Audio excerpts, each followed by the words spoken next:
പ്രിയപ്പെട്ടവരെ, സ്നേഹം നിറഞ്ഞവരെ, ഒരു കഥ കേട്ട് തുടങ്ങാം. ഭക്ഷണം കഴിച്ചെല്ലാവരും? ഭക്ഷണം കഴിച്ചിട്ടാണോ വന്നേ? എന്താ ആരും ഒന്നും മിണ്ടാത്തേ? കഴിച്ചില്ലേ? കഴിച്ചു. ഇന്നലെ ഈ സമയത്ത് എന്തായിരുന്നു പണി? ഉറങ്ങുക. സത്യസന്ധമായിട്ട് ആൻസർ പറഞ്ഞു അല്ലേ? ഇന്നലെ ഈ സമയത്ത് ഭക്ഷണമൊക്കെ കഴിച്ച് കിച്ചണൊക്കെ ക്ലീൻ ചെയ്ത് നമ്മളൊക്കെ കിടന്നുറങ്ങുമായിരുന്നു അല്ലേ? പക്ഷെ ഇന്ന് അതേ സമയത്ത് നമ്മളിങ്ങനെ ഒത്തുകൂടിയിരിക്കുകയാണ്. നമ്മുടെ ശരീരത്തിനൊരു പ്രത്യേകത ഉണ്ട്. ശരീരത്തിനകത്തൊരു ബയോളജിക്കൽ ക്ലോക്ക് ഉണ്ട്. ഈ ബയോളജിക്കൽ ക്ലോക്ക് എങ്ങനെയാണെന്ന് വെച്ച് കഴിഞ്ഞാൽ, ഒരു ദിവസം ഒരു സമയത്ത് നമ്മൾ എന്താണോ ചെയ്തത് അത് തന്നെ അടുത്ത ദിവസവും ആ സമയമാവുമ്പോൾ നമ്മുടെ ശരീരം ചെയ്യാൻ വേണ്ടിയിട്ട് ശ്രമിക്കും. ശരീരത്തിന് അങ്ങനെ ഒരു ടെൻഡൻസി ഉണ്ടാവും. പറഞ്ഞത് മനസ്സിലായോ നിങ്ങൾക്ക്? മനസ്സിലായോ? ഇന്നലെ ഇതേ സമയം നമ്മളെല്ലാവരും സുഖനിദ്രയിലായിരുന്നു, അല്ലെങ്കിൽ റെസ്റ്റ് എടുക്കായിരുന്നു. ഇന്ന് പക്ഷേ ഇവിടെ ഇങ്ങനെ ഒത്തുകൂടിയിരിക്കുകയാണ്. സോ നമുക്കെല്ലാവർക്കും ബയോളജിക്കൽ ക്ലോക്കിൻ്റെ നിർദ്ദേശപ്രകാരം ഒരു പക്ഷേ മയക്കം വന്നേക്കാം, ഉറക്കം വന്നേക്കാം. അതുകൊണ്ട് ഞാൻ ഒറ്റയ്ക്ക് സംസാരിക്കണില്ല, നമ്മളെല്ലാവരും കൂടെ ഒരുമിച്ചാണ് കാര്യങ്ങൾ ചർച്ച ചെയ്യുന്നത്. റെഡി? നിങ്ങളൊക്കെ ഓരോ കുടുംബങ്ങളിൽ നിന്ന് വരുന്നവരല്ലേ?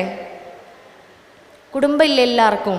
അൽഹംദുലില്ലാ, എല്ലാവരും ഒരു കുടുംബങ്ങളിൽ നിന്ന് വരുന്നവരാണ്. ഞാനും അതെ, എനിക്കും ഉണ്ട് ഒരു കുടുംബം. അവിടെ ഒരു പക്ഷേ നമ്മൾ ഉമ്മമാരാവാം, ഭാര്യമാരാവാം, പെങ്ങന്മാരാവാം, നാത്തൂമാരാവാം, അമ്മായിയുമ്മമാരാവാം, അല്ലേ, ജ്യേഷ്ഠത്തിമാരാവാം. ഇങ്ങനെ തുടങ്ങിയിട്ട് ഒരുപാട് റോളുകൾ ചെയ്യുന്നവരാണ് നമ്മളൊക്കെ. പുരുഷന്മാരും അതെ, ഒക്കെ അവരവരുടേതായ റോളുകൾ ഇങ്ങനെ ചെയ്യുന്നുണ്ടായിരിക്കും. അപ്പോൾ ആ കുടുംബങ്ങളിൽ നിന്നൊക്കെ ഇങ്ങനെ വന്ന് ഒത്തുകൂടിയിരിക്കുകയാണ്. അതുകൊണ്ട് നമുക്ക് ഒരു കഥ കേട്ടിട്ട് നമ്മുടെ വിഷയത്തിലേക്ക് കടക്കാം അല്ലേ? കഥ ഇങ്ങനെയാണ്. നയാഗ്ര വെള്ളച്ചാട്ടമാണ് നമ്മുടെ കഥയിലെ സീൻ എന്ന് പറയുന്നത്. വെള്ളച്ചാട്ടം ഇങ്ങനെ വളരെ മനോഹരമായിട്ട് ഒഴുകിക്കൊണ്ടിരിക്കുകയാണ്. അപ്പോൾ അതിനടുത്തുള്ള ഒരു മരച്ചില്ലയിൽ നിന്നുകൊണ്ട് ഒരു കഴുകൻ ഈ വെള്ളച്ചാട്ടത്തിലേക്ക് ഇങ്ങനെ നോക്കിയിരിക്കുകയാണ്. പെട്ടെന്ന് നോക്കുമ്പോൾ ഈ വെള്ളത്തിലൂടെ ഒരു കഴുതയുടെ മൃതശരീരം ഒഴുകി വരുന്നത് കാണുകയാണ്. കഴുതയുടെ മൃഗശരീരം ഇങ്ങനെ വെള്ളച്ചാട്ടത്തിലൂടെ ഇങ്ങനെ ഒഴുകി വരികയാണ്. കഴുകൻ്റെ കണ്ണിൽ അത് ഉടഞ്ഞു. കഴുകൻ അത് കണ്ടു. കഴുകന് സന്തോഷമായി. കാരണം എന്താ? വരുന്നത് ഒരു കഴുതയുടെ മൃതശരീരമാണ്, എൻ്റെ ആഹാരമാണ്, എൻ്റെ ഭക്ഷണമാണ്. ഇങ്ങനെ മെനഞ്ഞു കൂട്ടുകയാണ് മനസ്സിൽ നമ്മുടെ കഴുകൻ. ഇത് മുഴുവൻ എനിക്ക് കഴിക്കാനുള്ളതാണ്. ഈ ചിന്തയോട് കൂടിയിട്ട് കഴുകൻ എന്ത് ചെയ്തു? പാറി ചെന്ന് ആ കഴുതയുടെ ശരീരത്തിലിരിക്കുകയാണ്.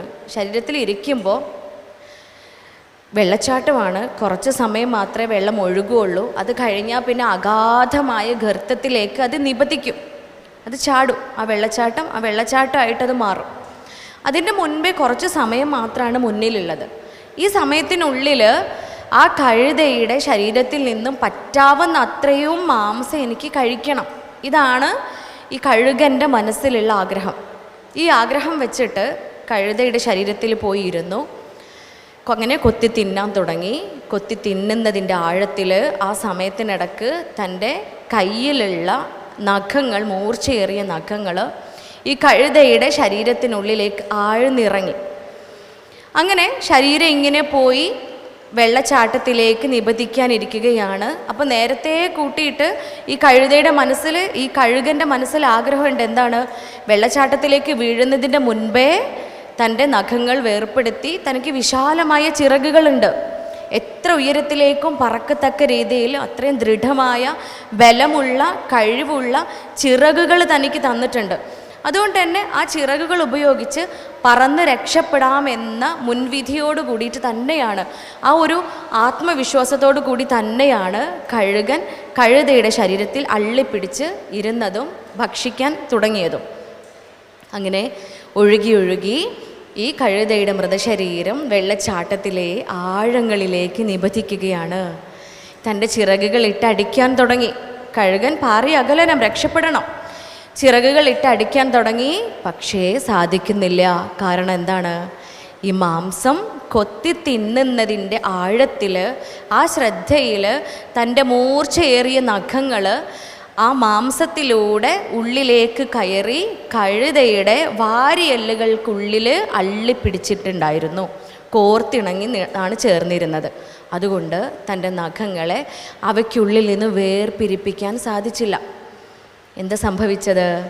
വിശാലമായ ദൃഢമായ കഴിവുറ്റ ചിറകുകൾ ഉണ്ടായിട്ടും ഈ മൃതശരീരത്തോടൊപ്പം, കഴുതയുടെ മൃതശരീരത്തോടൊപ്പം ഈ കഴുകനും അഗാധമായ ഗർത്തത്തിലേക്ക്, നയാഗ്ര വെള്ളച്ചാട്ടത്തിലേക്ക് നിബന്ധിക്കുകയും മരണപ്പെട്ടു പോവുകയും ചെയ്യുകയാണ്.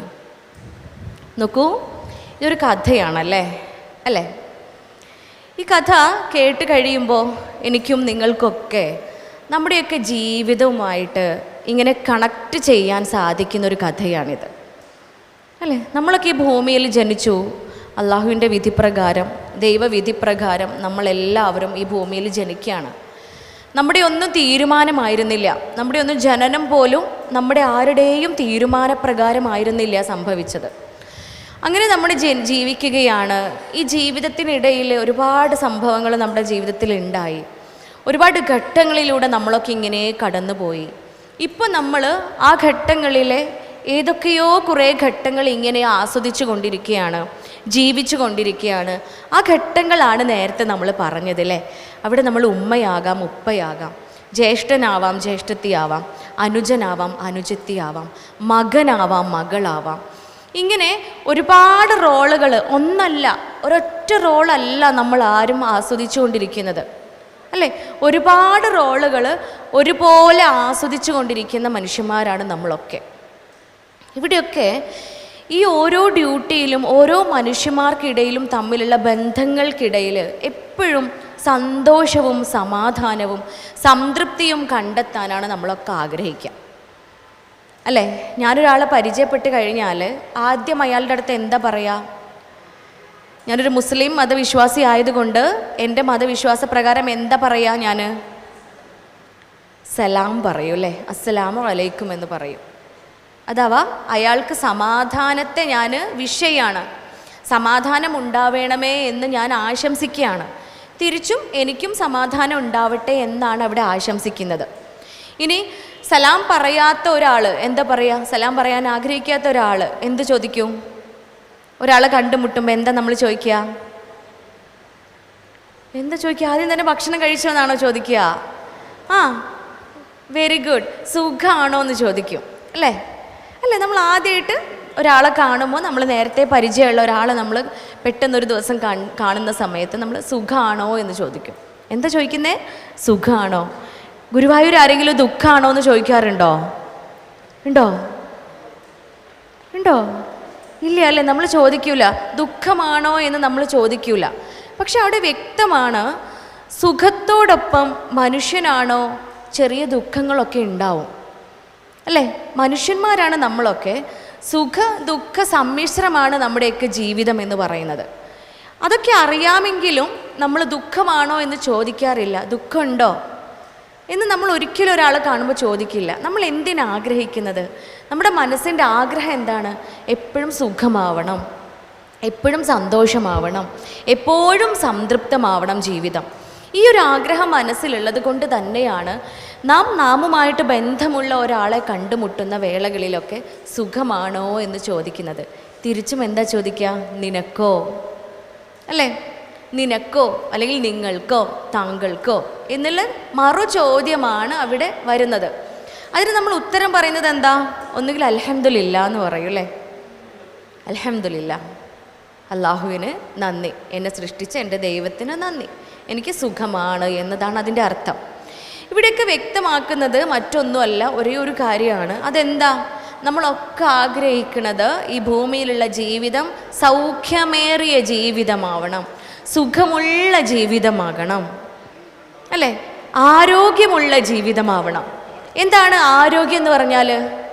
ഈ ഭൂമിയിൽ നമുക്കൊക്കെ കിട്ടിയ അനുഗ്രഹങ്ങളിൽ ഏറ്റവും മികച്ച അനുഗ്രഹം എന്ത് തന്നെയാണ്? ഹെൽത്താണ്, അല്ലേ? ആരോഗ്യം തന്നെയാണ്. ആരോഗ്യത്തിൻ്റെ മുകളിൽ മറ്റൊന്നുമില്ല. ആരോഗ്യം തന്നെയാണ് നമുക്ക് ലഭിക്കുന്ന ഏറ്റവും വലിയ അനുഗ്രഹം. അപ്പോൾ എന്താ ആരോഗ്യം എന്ന് വെച്ചാൽ എന്താണ്? ആരോഗ്യം എന്ന് പറഞ്ഞാൽ എന്താ?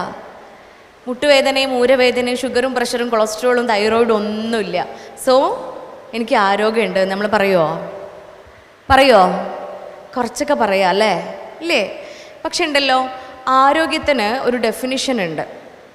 ആരോഗ്യത്തിന് വേൾഡ് ഹെൽത്ത് ഓർഗനൈസേഷൻ നൽകുന്ന ഒരു ഡെഫിനിഷൻ ഉണ്ട്, ഒരു നിർവചനമുണ്ട്. അതിങ്ങനെയാണ് പറയുന്നത്: ആരോഗ്യമെന്ന് പറഞ്ഞാൽ ശാരീരികമായും മാനസികമായും സാമൂഹികമായും ഒരു മനുഷ്യൻ അനുഭവിക്കുന്ന സുസ്ഥിരാവസ്ഥയാണ്, വെറും രോഗമില്ലാത്ത അവസ്ഥയല്ല. എന്താണ്?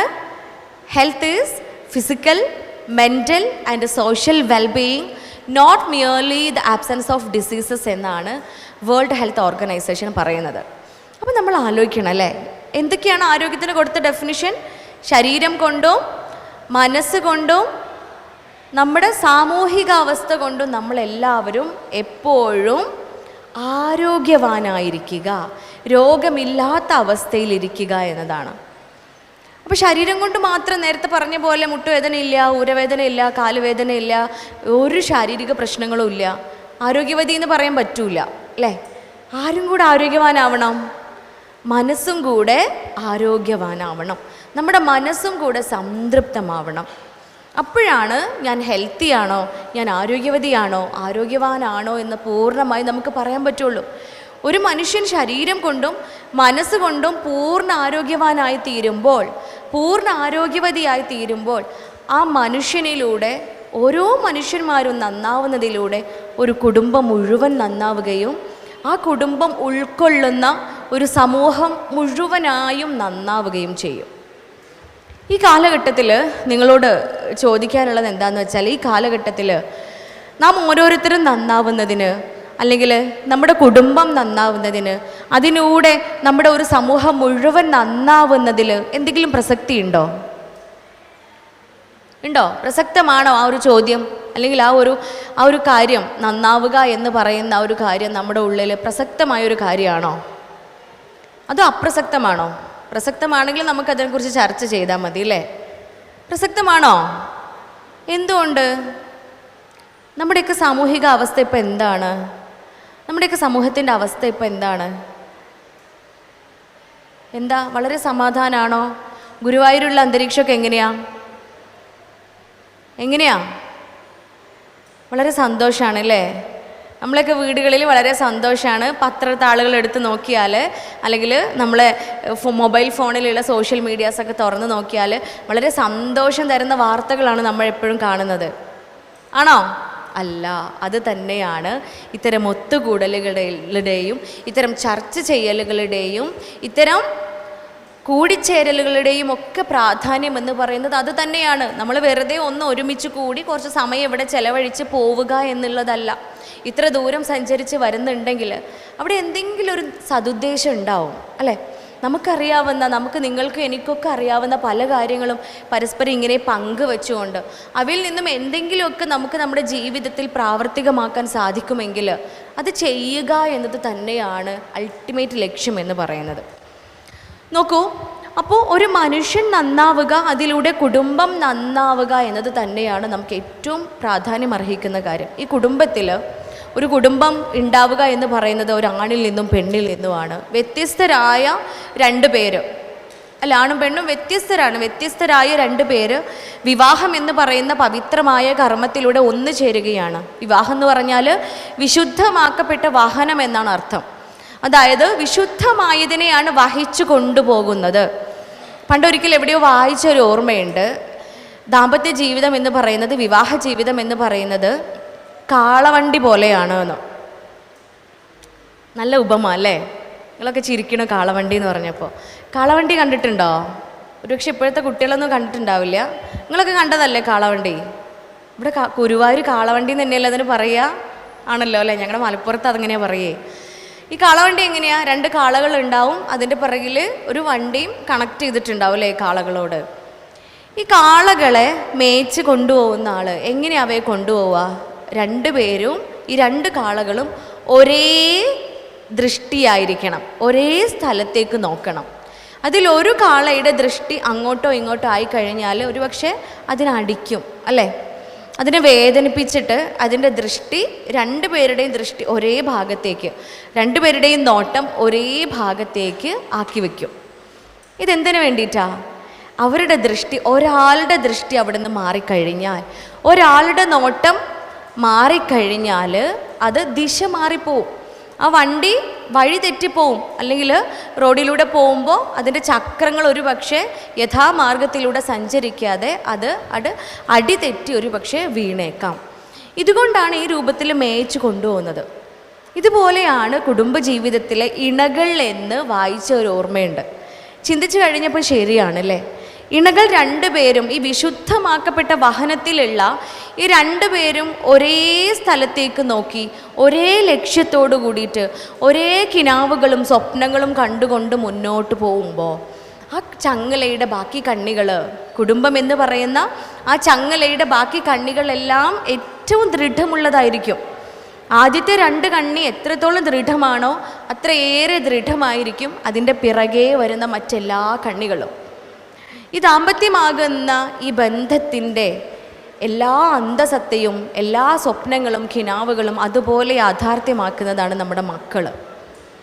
ഇപ്പോൾ പലപ്പോഴും പുതിയ കാലഘട്ടത്തിൽ സന്തോഷമായിട്ട് ജീവിക്കുന്ന കുടുംബങ്ങൾക്കുള്ളിൽ, അല്ലെങ്കിൽ വളരെ ആനന്ദത്തോടു കൂടിയിട്ട് ആഹ്ലാദത്തോടു കൂടിയിട്ട് ഇങ്ങനെ ജീവിക്കുന്ന കുടുംബങ്ങളിൽ കുഞ്ഞു കുഞ്ഞു പ്രശ്നങ്ങൾ, അല്ലെങ്കിൽ ചെറിയ ചെറിയ സങ്കടങ്ങൾ, വിഷമങ്ങൾ ഒക്കെ ഉണ്ടാവാനുള്ള കാരണം ഒരു പരിധിവരെ നമ്മുടെ മക്കളുടെ വളർച്ചയിലുണ്ടാവുന്ന പല മാറ്റങ്ങളുമാണ് അല്ലേ. ഞാൻ ഏകദേശം 6 വർഷങ്ങളായി എൻ്റെ ക്ലിനിക്ക് ഞാൻ മാനസികാരോഗ്യ ക്ലിനിക്ക് കൂടിയായി അപ്ഗ്രേഡ് ചെയ്തിട്ട്.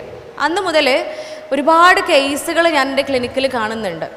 ഒരുപാട് നിരവധി പ്രശ്നങ്ങൾ, കേസുകൾ ഞാനിങ്ങനെ അറ്റൻഡ് ചെയ്തുകൊണ്ടിരിക്കുമ്പോൾ ഇവയെല്ലാം കൂടി ഇങ്ങനെ കണക്ട് ചെയ്ത് നോക്കുന്ന സമയത്ത് ഞാൻ പലപ്പോഴും എൻ്റെ മനസ്സിൽ ചിന്തിക്കാറുള്ളൊരു കാര്യമാണ്, ഒരു 90% ആളുകളുടെ പ്രശ്നങ്ങൾക്ക് കാരണവും അവരുടെ കുടുംബങ്ങളിൽ ഉണ്ടാവുന്ന ശിഥിലതയാണ്.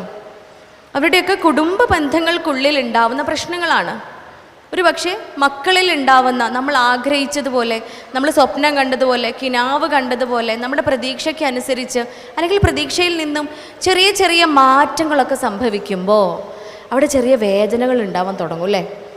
അതുപോലെയാണ് ഏതുപോലെ ആദ്യം നമ്മൾ പറഞ്ഞു വെച്ച ഈ കഥ പോലെ അവിടെ കുറേ പ്രതീക്ഷകളുണ്ടായിരുന്നു.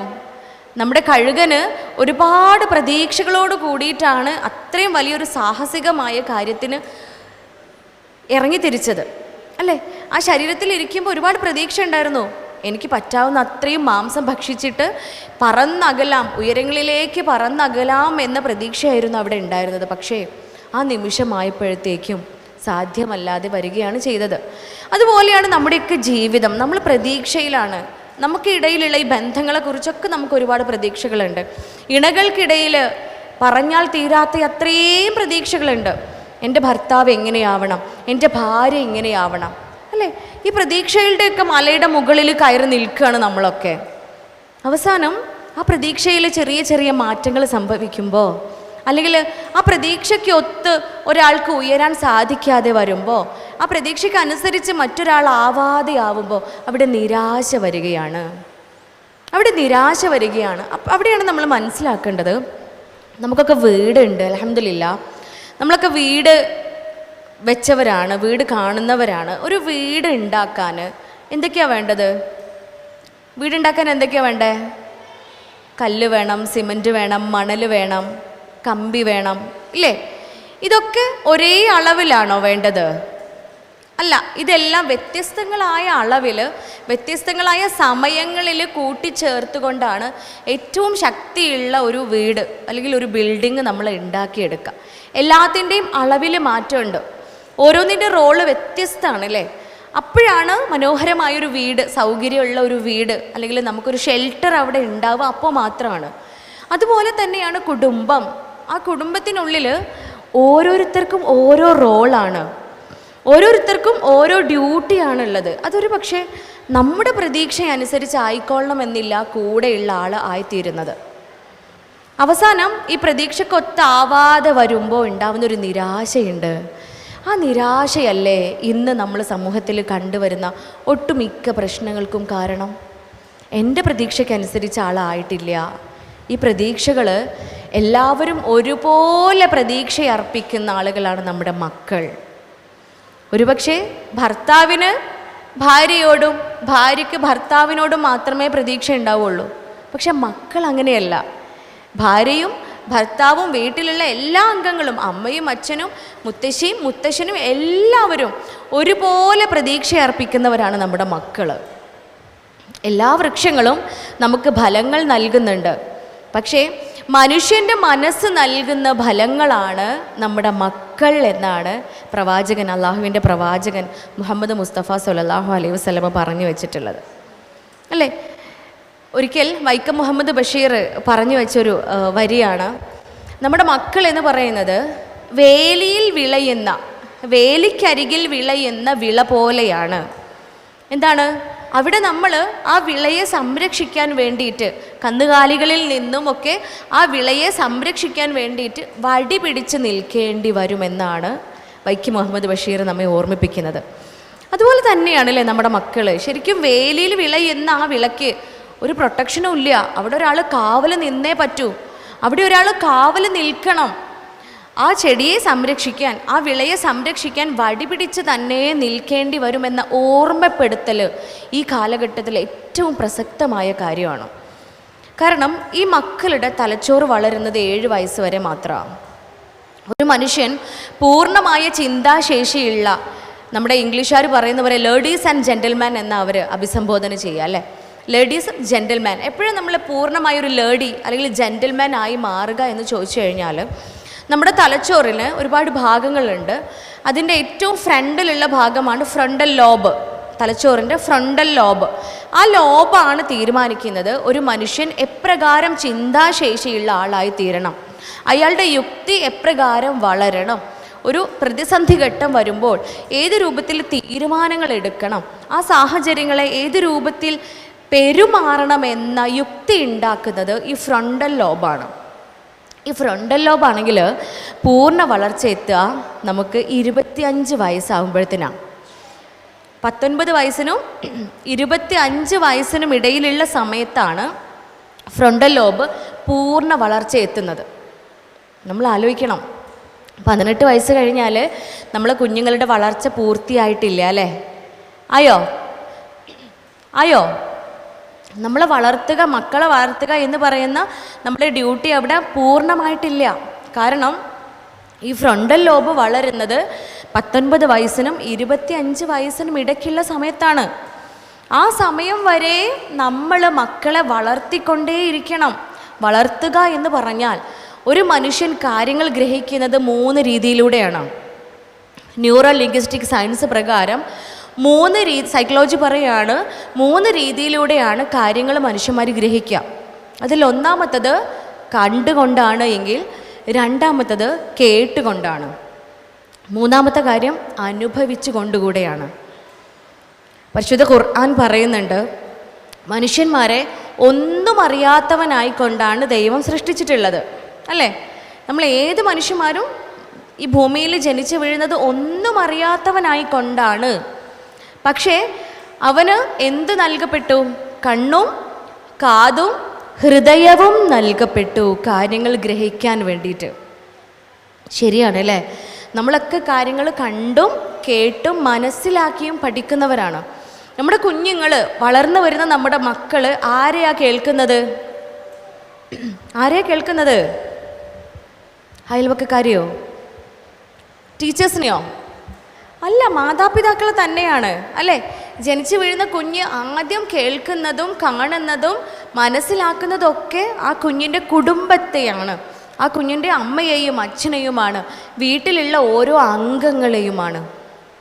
7 വയസ്സ് വരെ മാത്രം വളരുന്ന ഈ തലച്ചോറിനുള്ളിലേക്ക് ഏറ്റവും കൂടുതൽ കുഞ്ഞ് കേൾക്കുന്നതും കാണുന്നതും മനസ്സിലാക്കുന്നതും ഒക്കെ ഈ കുടുംബത്തിലെ അംഗങ്ങളെയാണ്. അതുകൊണ്ട് തന്നെ ഒരു കുഞ്ഞ് ആരായിത്തീരണം, എന്തായിത്തീരണമെന്ന് തീരുമാനിക്കപ്പെടുന്ന ഏറ്റവും മുഖ്യമായ ഘടകവും കുടുംബം തന്നെയാണ്. അതുകൊണ്ട് തന്നെയാണ് മെഡിക്കൽ സയൻസ് പറയുന്നത്, മാതാപിതാക്കളിൽ നിന്നുമാണ് ഒരു കുഞ്ഞ് ആരാവണമെന്ന് തീരുമാനിക്കപ്പെടുന്ന ക്രോമസോംസ് എടുക്കുന്നത്. 23 ക്രോമസോം അമ്മയുടെയും 23 ക്രോമസോം അച്ഛൻ്റെയും എടുത്തുകൊണ്ടാണ് നമ്മളൊക്കെ സൃഷ്ടിക്കപ്പെട്ടത് അല്ലേ. അവിടെ ഇക്വാലിറ്റിയാണ്. ഈക്വാലിറ്റിയാണ് അവിടെ നമ്മൾ കാണുന്നത്. അമ്മയിൽ നിന്നും 23, അച്ഛനിൽ നിന്നും 23, അല്ലേ? ഇന്ന് ഏറ്റവും കൂടുതൽ നമ്മൾ കേട്ടുകൊണ്ടിരിക്കുന്ന കാര്യം എന്താ? ഈക്വാലിറ്റി അല്ലേ? അല്ലേ? അപ്പം നമ്മൾ മനുഷ്യന്മാരുടെയൊക്കെ സൃഷ്ടിപ്പ് പോലും പൂർണ്ണമായും ഈക്വാലിറ്റി നിലനിർത്തിക്കൊണ്ടാണ്, ആ ഈക്വാലിറ്റി കീപ്പ് ചെയ്തുകൊണ്ടാണ് നമ്മളൊക്കെ ഈ ഭൂമിയിൽ ജനിക്കപ്പെട്ടിട്ടുള്ളത്.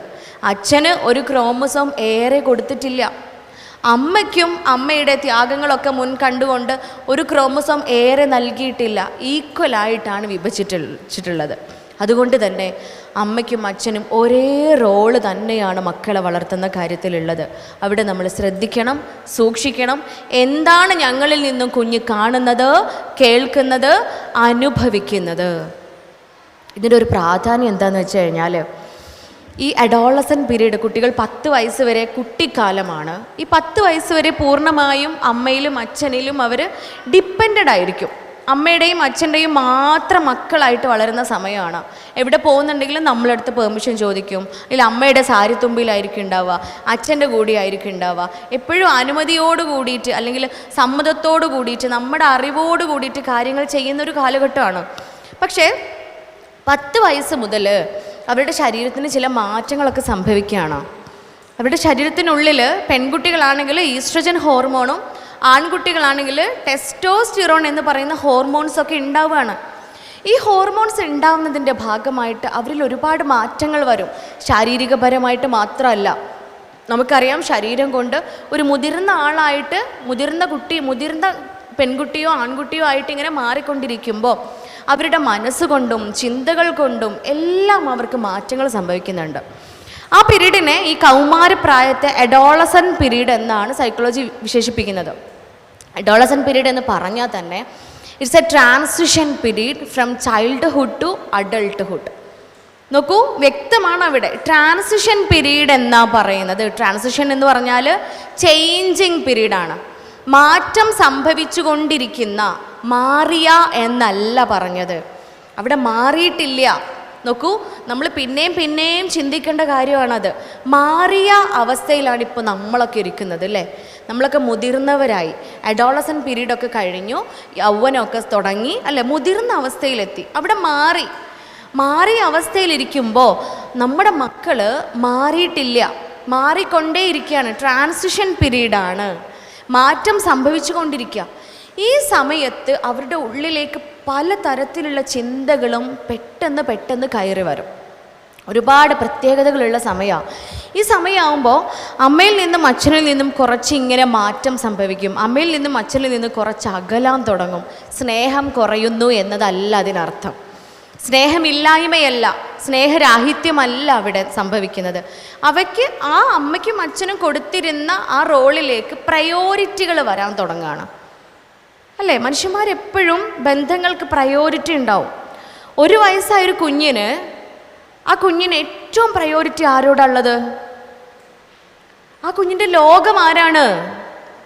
അമ്മയാണല്ലേ? 1 വയസ്സായ കുഞ്ഞിൻ്റെ ലോകം മുഴുവൻ ആ കുഞ്ഞിൻ്റെ അമ്മയാണ്, മറ്റൊന്നുമല്ല. 2 വയസ്സ് വരെ ആ കുഞ്ഞ് പാല് കുടിക്കുന്ന സമയമാണ്. അമ്മയേക്കാൾ മികച്ചതായി മറ്റൊന്നും ഉണ്ടാവില്ല. പക്ഷേ 2 വയസ്സ് കഴിഞ്ഞ് 3ഉം 4ഉം ഒക്കെ ഇങ്ങനെ തുടങ്ങുമ്പോഴത്തേന്, 3ഒക്കെ ആകുമ്പോഴത്തേന് അച്ഛനോടുകൂടെ കുറച്ച് സ്നേഹവും ഇണങ്ങാനും ഒക്കെ തുടങ്ങും. അച്ഛൻ്റെ കൂടെയും കുറച്ചും കൂടെ ആ കുട്ടി അറ്റാച്ച്മെൻറ്റ് വരാൻ തുടങ്ങും. എന്ന് വെച്ചിട്ട് അമ്മയോട് സ്നേഹം കുറയുന്നുണ്ടോ? ഇല്ല, ഒരിക്കലും ഇല്ല. അവിടെ പ്രയോറിറ്റി മാറിക്കൊണ്ടിരിക്കുകയാണ്. അല്ലെങ്കിൽ നമ്മൾ ഓരോരുത്തരും പുതിയ ബന്ധങ്ങൾ നമ്മളിലേക്ക് ഇങ്ങനെ വന്നുകൊണ്ടിരിക്കുകയാണ്. കുറച്ചും കൂടെ കഴിയുമ്പോൾ കൂട്ടുകാർ വരാൻ തുടങ്ങും. അതാണ് അഡോളസൻ പീരീഡിൻ്റെ മറ്റൊരു പ്രത്യേകത എന്ന് പറയുന്നത്. അവിടെ കൂട്ടുകാർക്ക് അല്ലെങ്കിൽ പിയർ ഗ്രൂപ്പിന് പ്രാധാന്യം നൽകുന്ന സമയത്തിലേക്ക് അടുക്കുകയാണ്. അവിടെ എന്തിനും ഏതിനും എൻ്റെ കൂട്ടുകാർ, അല്ല അവരുടെ ഭാഷയിൽ പറഞ്ഞാൽ ചങ്സ്, അല്ലേ? ചങ്സ് എന്നല്ല പറയാ. എൻ്റെ ചങ്സ് ഉണ്ട് എൻ്റെ കൂടെ, എൻ്റെ ബെസ്റ്റീസ് ഉണ്ട് എൻ്റെ കൂടെ. അത് വല്ലാത്തൊരു ആവേശമാണ്. നമ്മളൊക്കെ ആ പ്രായം കഴിഞ്ഞ് വന്നവരാണ്. ഈ കൂട്ടുകെട്ട് എന്ന് പറയുന്നത്, കൂട്ടുകാരെന്ന് പറയുന്നത് വല്ലാത്തൊരു ആവേശമാണ്. അവരുടെ സുഖങ്ങളും ദുഃഖങ്ങളും ഒക്കെ പങ്കുവെക്കാനും അതിലൊക്കെ ഒത്തുചേരാനും സമാധാനിപ്പിക്കാനും എല്ലാത്തിനും കൂടെയുള്ള ഒരു ഗ്രൂപ്പാണ് പിയർ ഗ്രൂപ്പ് എന്ന് പറയുന്നത്. അതുകൊണ്ട് തന്നെ ആ സമയത്ത് ഈ അഡോളസൻ്റ് പീരീഡിൽ മറ്റെന്തിനേക്കാളും നമുക്ക് പ്രയോറിറ്റി ഈ കൂട്ടുകാർക്കിടയിലായിരിക്കും ഉണ്ടാവുക. അതുകൊണ്ട് തന്നെയാണ് ആ സമയത്താണ് നമ്മൾ മക്കൾക്ക് ട്യൂൺ ചെയ്യേണ്ടതിൻ്റെ പ്രാധാന്യം, മക്കളെ ട്യൂൺ ചെയ്ത് കൊണ്ടുവരേണ്ടതിൻ്റെ പ്രാധാന്യം ഇരിക്കുന്നത്. എങ്ങനെ ട്യൂൺ ചെയ്യും? ട്യൂൺ ചെയ്യാന്ന് വെച്ചാൽ എന്താ? നമ്മൾ റേഡിയോ ഒക്കെ ഓണാക്കി കഴിഞ്ഞാൽ, റേഡിയോ ഇല്ലേ, റേഡിയോ ഒക്കെ ഓണാക്കിയ ഇൻസ്റ്റൻറ്റിൽ ക്ലാരിറ്റി ഇല്ലാത്ത സൗണ്ടല്ലേ നമ്മൾ കേൾക്കുക, അല്ല, ഒട്ടും ക്ലിയർ ഇല്ലാത്ത സൗണ്ടാണ് കേൾക്കുക. പിന്നെ നമ്മളതിങ്ങനെ ട്യൂൺ ചെയ്ത് നല്ല ക്ലാരിറ്റി ഉള്ള സൗണ്ടിലേക്ക് എത്തിക്കും, അല്ലേ? അതൊരു പ്രോസസ്സാണ്. ഇതുപോലെയുള്ള ഒരു ബെസ്റ്റ് ആയതിലേക്ക് എത്തിക്കുന്ന പ്രോസസ്സാണ് അവിടെ സംഭവിക്കേണ്ടത്. അപ്പോൾ ബെസ്റ്റ് ആയതിലേക്ക് എത്തിക്കുമ്പോൾ അവിടെ ഉറപ്പാണ് ബെസ്റ്റ് അല്ലാത്ത കാര്യങ്ങൾ പലതും സംഭവിക്കുന്നുണ്ട്. നമ്മുടെ പ്രതീക്ഷയിൽ നിന്നും വിഭിന്നമായ പലതും അവിടെ സംഭവിക്കും, സ്വാഭാവികമാണ്. കാരണം നമ്മുടെ കാലഘട്ടം അങ്ങനെയാണ്. നമ്മുടെ വീട്ടിൽ നിന്ന് പുറത്തേക്ക് നോക്കുമ്പോൾ, നമ്മുടെ നാട്ടിലേക്ക് ഇറങ്ങി നോക്കുമ്പോൾ, അല്ലെങ്കിൽ വീടകങ്ങളിൽ തന്നെ എല്ലാ ലഹരികളും എല്ലാ ഇഷ്ടങ്ങളും അവരുടെ എല്ലാ ആകർഷണങ്ങളും സുലഭമായി അവർക്ക് കയ്യിൽ കിട്ടുകയാണ്, അല്ലേ? എത്ര പെട്ടെന്നാണെന്ന് അറിയാമോ അവർക്ക് കയ്യിൽ അത് കിട്ടുന്നത്? നമ്മൾ ഒരിക്കൽ എൻ്റെ അരികിൽ വന്നിരുന്ന 6ാം ക്ലാസ് പഠിക്കുന്ന ഒരു മോന്, അവന് കൊണ്ടുവന്നത് ഒരു കൗൺസിലിങ്ങിന് കൊണ്ടുവന്നതാണ്. സ്വഭാവ വൈകല്യമാണ് അവനെ കൊണ്ടുവരാനുള്ള കാരണം. അങ്ങനെ അടുത്തിരുന്ന് സംസാരിച്ചൊക്കെ കഴിഞ്ഞ് സംസാരത്തിൻ്റെ ഇടയിൽ ഞങ്ങൾ രണ്ടുപേരും വളരെ ഫ്രണ്ട്ലി ആയി. അങ്ങനെ ഈ കമ്പനി അടിച്ചിരിക്കുന്ന സംസാരിക്കണതിൻ്റെ ഇടയിൽ അവൻ എൻ്റെ അടുത്ത് പറഞ്ഞു, ഡോക്ടർക്ക് ഞാനൊരു കൂട്ടം കാണിക്കട്ടെ എന്ന് ചോദിച്ചു. എന്താന്ന് പറഞ്ഞപ്പോൾ അവന് പോക്കറ്റിൽ നിന്ന് ഒരു സാധനം എടുത്തിട്ട് എനിക്ക് കാണിച്ചു തരികയാണ്. അതിൻ്റെ പേരും പറഞ്ഞു അവന്, ഡോക്ടർ ഇതാണ് കൂൾ എന്നാണ് അവൻ അതിൻ്റെ പേര് പറഞ്ഞത്. അപ്പോൾ ഇതെന്താണെന്ന് ചോദിച്ചപ്പോൾ അവൻ്റെ അടുത്ത് എനിക്ക് വിശദീകരിച്ച് പറഞ്ഞു തന്നു. ഇതെന്ന് വെച്ചാൽ ഡോക്ടർ ഹാൻസ് ഒക്കെ കേട്ടിട്ടില്ലേ എന്ന് പറഞ്ഞു. അപ്പോൾ അവനറിയാം എൻ്റെ ജനറേഷൻ വേറെയാണ്, ഞാൻ ഒരുപക്ഷെ കൂള് കേട്ട് കാണില്ല, ഹാൻസ് കേട്ട് കാണും എന്നുള്ളത് അവനറിയാം. അവനതിനെക്കുറിച്ച് വെൽ നോളേജ് ഉണ്ട്. അവൻ എൻ്റെ അടുത്ത് പറയുകയാണ്, ഹാൻസ് ഡോക്ടർ കേട്ട് കാണും, ഈ ഹാൻസ് വെക്കുന്ന പോലെ തന്നെയാണ് ഈ കൂളും, ഇതെങ്ങനെ വെക്കണമെന്ന് വളരെ വിശദമായിട്ട് മനോഹരമായിട്ട് അവനത് പഠിപ്പിച്ചു തന്നു. ഞാൻ അവൻ്റെ അടുത്ത് ചോദിച്ചു, മോൻ എപ്പോൾ മുതലാണ് ഇത് കണ്ടു തുടങ്ങിയത്, എന്ന് മുതലാണ് ഇത് ഉപയോഗിച്ച് തുടങ്ങിയത്? അവനൊട്ടും സംശയമില്ലാണ്ട് അവനിങ്ങനെ പറയാം. പെട്ടെന്ന് തന്നെ അവൻ എൻ്റെ അടുത്ത് പറഞ്ഞു, ഏകദേശം 4ാം ക്ലാസ് ലാസ്റ്റ് ആയപ്പോഴത്തേനൊക്കെ ഞാൻ ഉപയോഗിച്ച് തുടങ്ങിയിട്ടുണ്ട് കേട്ടോ. നോക്കൂ, 4ാം ക്ലാസ് മുതൽ കൂൾ ഉപയോഗിച്ച് തുടങ്ങിയ മക്കൾ ദൂരെയൊന്നുമല്ല, അങ്ങ് ദൂരെയുള്ള സംഭവങ്ങളൊന്നും അല്ല, നമ്മുടെ നാട്ടിൻ പുറങ്ങളിൽ, നമ്മുടെയൊക്കെ ഗ്രാമങ്ങളിൽ പോലും സംഭവിച്ചു കൊണ്ടിരിക്കുന്ന കാര്യങ്ങളാണിത്. ഇതുപോലുള്ള ഒന്നല്ല, ഒരു അനുഭവമേ നിങ്ങൾക്ക് മുന്നിൽ പങ്കുവെച്ചിട്ടുള്ളൂ എങ്കിൽ ദിവസവും അനവധി അനുഭവങ്ങളാണ്, കേസുകളാണ് ഇങ്ങനെ കണ്ടുകൊണ്ടിരിക്കുന്നത്, പരിഹരിച്ചു കൊണ്ടിരിക്കുന്നത്, കുടുംബങ്ങളിങ്ങനെ കണ്ണുനീരിൽ ആഴ്ന്നുകൊണ്ടിരിക്കുന്നത്. അല്ല, ഒരൊറ്റ സംഭവം മതി, വീട്ടിലൊരൊറ്റ സംഭവം ഉണ്ടായാൽ മതി, നമ്മുടെ ആ വീട്ടിലെ മറ്റെല്ലാ അംഗങ്ങളുടെയും എല്ലാ സന്തോഷങ്ങളും ഒരൊറ്റ നിമിഷം കൊണ്ട് ഇല്ലാതെയാവാൻ. പേരും പ്രശസ്തി ഉണ്ടാവാം, നമുക്ക് സ്ഥാനമാനങ്ങൾ ഉണ്ടാവാം, സമ്പത്തും ഒരുപാട് തന്ന് അനുഗ്രഹിക്കപ്പെട്ടവരായിരിക്കാം നമ്മൾ. പക്ഷെ ഇതെല്ലാം ആസ്വദിക്കണമെങ്കിൽ, ഇതൊക്കെ നമുക്ക് കിട്ടിയതുപോലെ ജീവിതത്തിൽ ആസ്വദിക്കാൻ പറ്റണമെങ്കിൽ ഉണ്ടല്ലോ, ആ വീടിൻ്റെ ഉള്ളും കൂടെ സന്തോഷമുള്ളതാവണം. ആ വീടിൻ്റെ അകത്തുള്ള എല്ലാ അംഗങ്ങളും പരസ്പരം സന്തോഷവും സംതൃപ്തിയും സമ്മാനിക്കുന്നവരാവണം. അതിനെന്ത് ചെയ്യണം? നമ്മൾ ഓരോരുത്തരും ഏറ്റവും നല്ലതാവണം. ഞാൻ നന്നാവുമ്പോൾ എൻ്റെ ചുറ്റുമുള്ളവരൊക്കെ നന്നാവും, അല്ലേ? നിങ്ങൾ ഓരോരുത്തരും നന്നാവുമ്പോൾ നിങ്ങൾക്ക് ചുറ്റുമുള്ളവരൊക്കെ നന്നാവും. അതിൻ്റെ ഭാഗം തന്നെയാണ് നമ്മുടെ മക്കൾ, അതിൻ്റെ ഒരു ഭാഗം തന്നെയാണ് നമ്മുടെ മക്കൾ. ഒരു അനുഭവം പങ്കുവെക്കുകയാണ്. +1 പഠിക്കുന്ന ഒരു പെൺകുട്ടിയെ കൗൺസിലിങ്ങിന് കൊണ്ടുവരികയാണ്. അങ്ങനെ ക്ലിനിക്കിൽ വന്നു. ആദ്യം ഉമ്മയാണ് ക്ലിനിക്കിൽ കയറി വന്നത്. ഉമ്മ ഭയങ്കര സങ്കടത്തിലാണ്, ഒരുപാട് നേരം കരയാൻ തുടങ്ങി. കരഞ്ഞിട്ട് ഉമ്മ പറയാണ്, ഉമ്മയും മോളും, ഉമ്മ കൊണ്ടുവന്ന +1 പഠിക്കുന്ന മോളും നല്ല കൂട്ടായിരുന്നു, നല്ല ഫ്രണ്ട്സായിരുന്നു, അവർ തമ്മിൽ നല്ല ബന്ധമായിരുന്നു. എല്ലാ കാര്യങ്ങളും പരസ്പരം സംസാരിച്ച് ചർച്ച ചെയ്ത് ഒരുമിച്ച് തീരുമാനങ്ങളിൽ എത്തുമായിരുന്നു. ഞങ്ങൾക്കിടയിൽ യാതൊരു പ്രശ്നങ്ങളും ഉണ്ടാവുമായിരുന്നില്ല. നല്ല രസമായിരുന്നു വീടിൻ്റെ ഉള്ളിൽ, എപ്പോഴും കളിയും ചിരിയും ആനന്ദമൊക്കെ ആയിരുന്നു. പക്ഷേ അവൾ 8ാം ക്ലാസ്സിലേക്ക് എത്തിയ അന്ന് മുതൽ, 8ാം ക്ലാസ്സിലേക്ക് പാസ്സായി ആ വർഷം മുതൽ അവൾ മാറാൻ തുടങ്ങി. ഞാൻ പറയുന്ന പല കാര്യങ്ങളോടും അവൾക്ക് അംഗീകരിച്ചു തരാൻ, പല കാര്യങ്ങളെയും അനുസരിക്കാൻ അവൾക്ക് പ്രയാസമായിരുന്നു. അവൾ എൻ്റെ അടുത്ത് ചോദിക്കുന്ന പല കാര്യങ്ങളും അവൾക്കും സമ്മതം മൂളിക്കൊടുക്കാൻ എനിക്കും പ്രയാസം ഉണ്ടാവുന്ന കാര്യങ്ങളായിരുന്നു.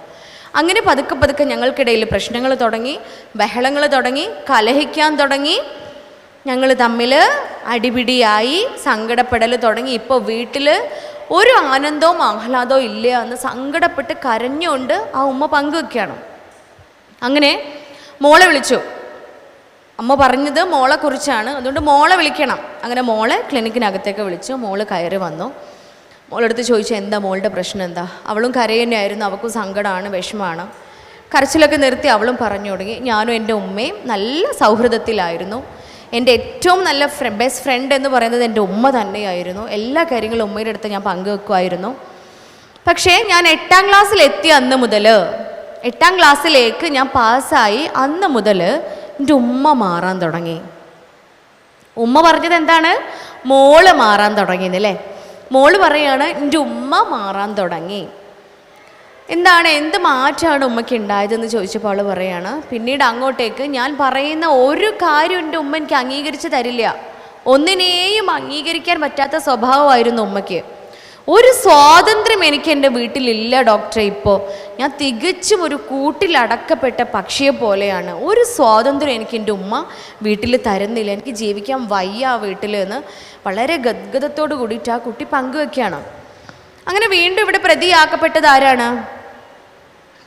പ്രതി ആരാ?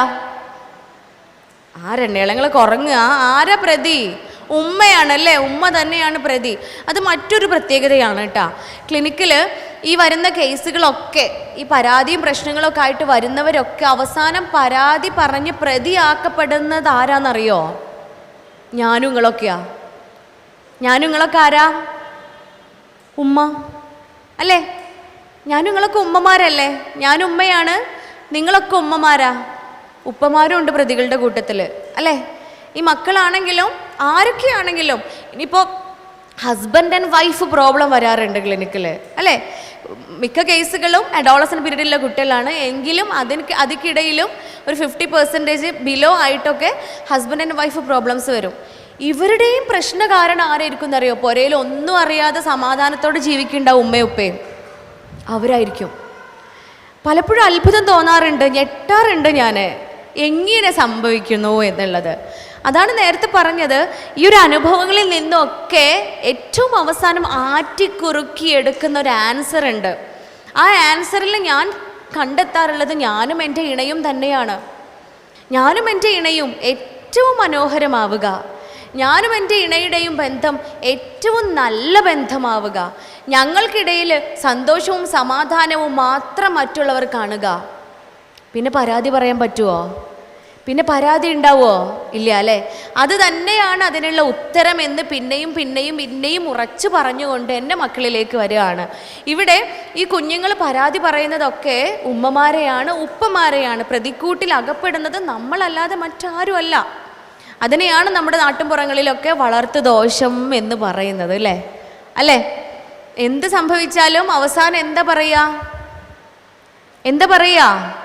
വളർത്തു ദോഷം എന്നാണ് പറയുക. എനിക്കിപ്പോഴും ഓർമ്മയുണ്ട്, ഞങ്ങളുടെ അവിടെ ചുരമുണ്ട്, 2 ചുരങ്ങളുണ്ട്, നാടുകാണി ചുരവും അതുപോലെ താമരശ്ശേരി ചുരവും. വയനാട്ടിലേക്ക് കയറണമെങ്കിൽ ഈ 2 ചുരവും കയറണം. ഇതിൽ താമരശ്ശേരി ചുരമാണെന്നാണ് എൻ്റെ ഓർമ്മ. ഇവിടെ ബൈക്കിൽ പോയ 2 മക്കൾ ഒരു പാറക്കഷ്ണം ബൈക്കിൽ വീണിട്ട് മരണപ്പെടുകയാണ്. നിങ്ങളൊക്കെ ഒരുപക്ഷെ ആ വീഡിയോ കണ്ടിട്ടുണ്ടാവും. അവരിങ്ങനെ സ്പീഡിൽ പോവാണ്, വലിയൊരു പാറ വന്നിട്ട് ആ ബൈക്കിലിടിച്ച് അവർ മരണപ്പെടുകയാണ്. അന്ന് വാട്സപ്പിലൊക്കെ വന്നൊരു വാർത്ത എൻ്റെ മനസ്സിൽ ഇപ്പോഴും ഉണ്ട്. മക്കളെ വളർത്തുന്നവർ ശ്രദ്ധിക്കുക, മക്കളെ വളർത്തുമ്പോൾ ഇപ്രകാരമല്ല വളർത്തേണ്ടത് എന്ന് പറഞ്ഞിട്ട്.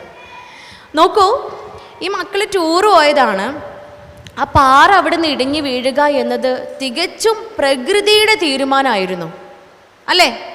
പ്രകൃതിയുടെ തീരുമാനം മാത്രമായിരുന്നു അത്. അല്ലെങ്കിൽ നമുക്ക് വിശ്വാസികൾക്ക് വിധിയെന്നോ അള്ളാഹുവിൻ്റെ വിധിയെന്നോ ദൈവവിധിയെന്നോ എന്ത് വേണമെങ്കിലും വിളിക്കാം. ഇതെന്താണ്? പ്രകൃതിയുടെ തീരുമാനം തന്നെയാണ്. അവിടെ ഉമ്മയും ഉപ്പയും വളർത്തിയ മാതാപിതാക്കൾ എന്ത് പഴിച്ചു? നിങ്ങൾ ചിന്തിക്കുന്നുണ്ടോ പറയുന്നത്?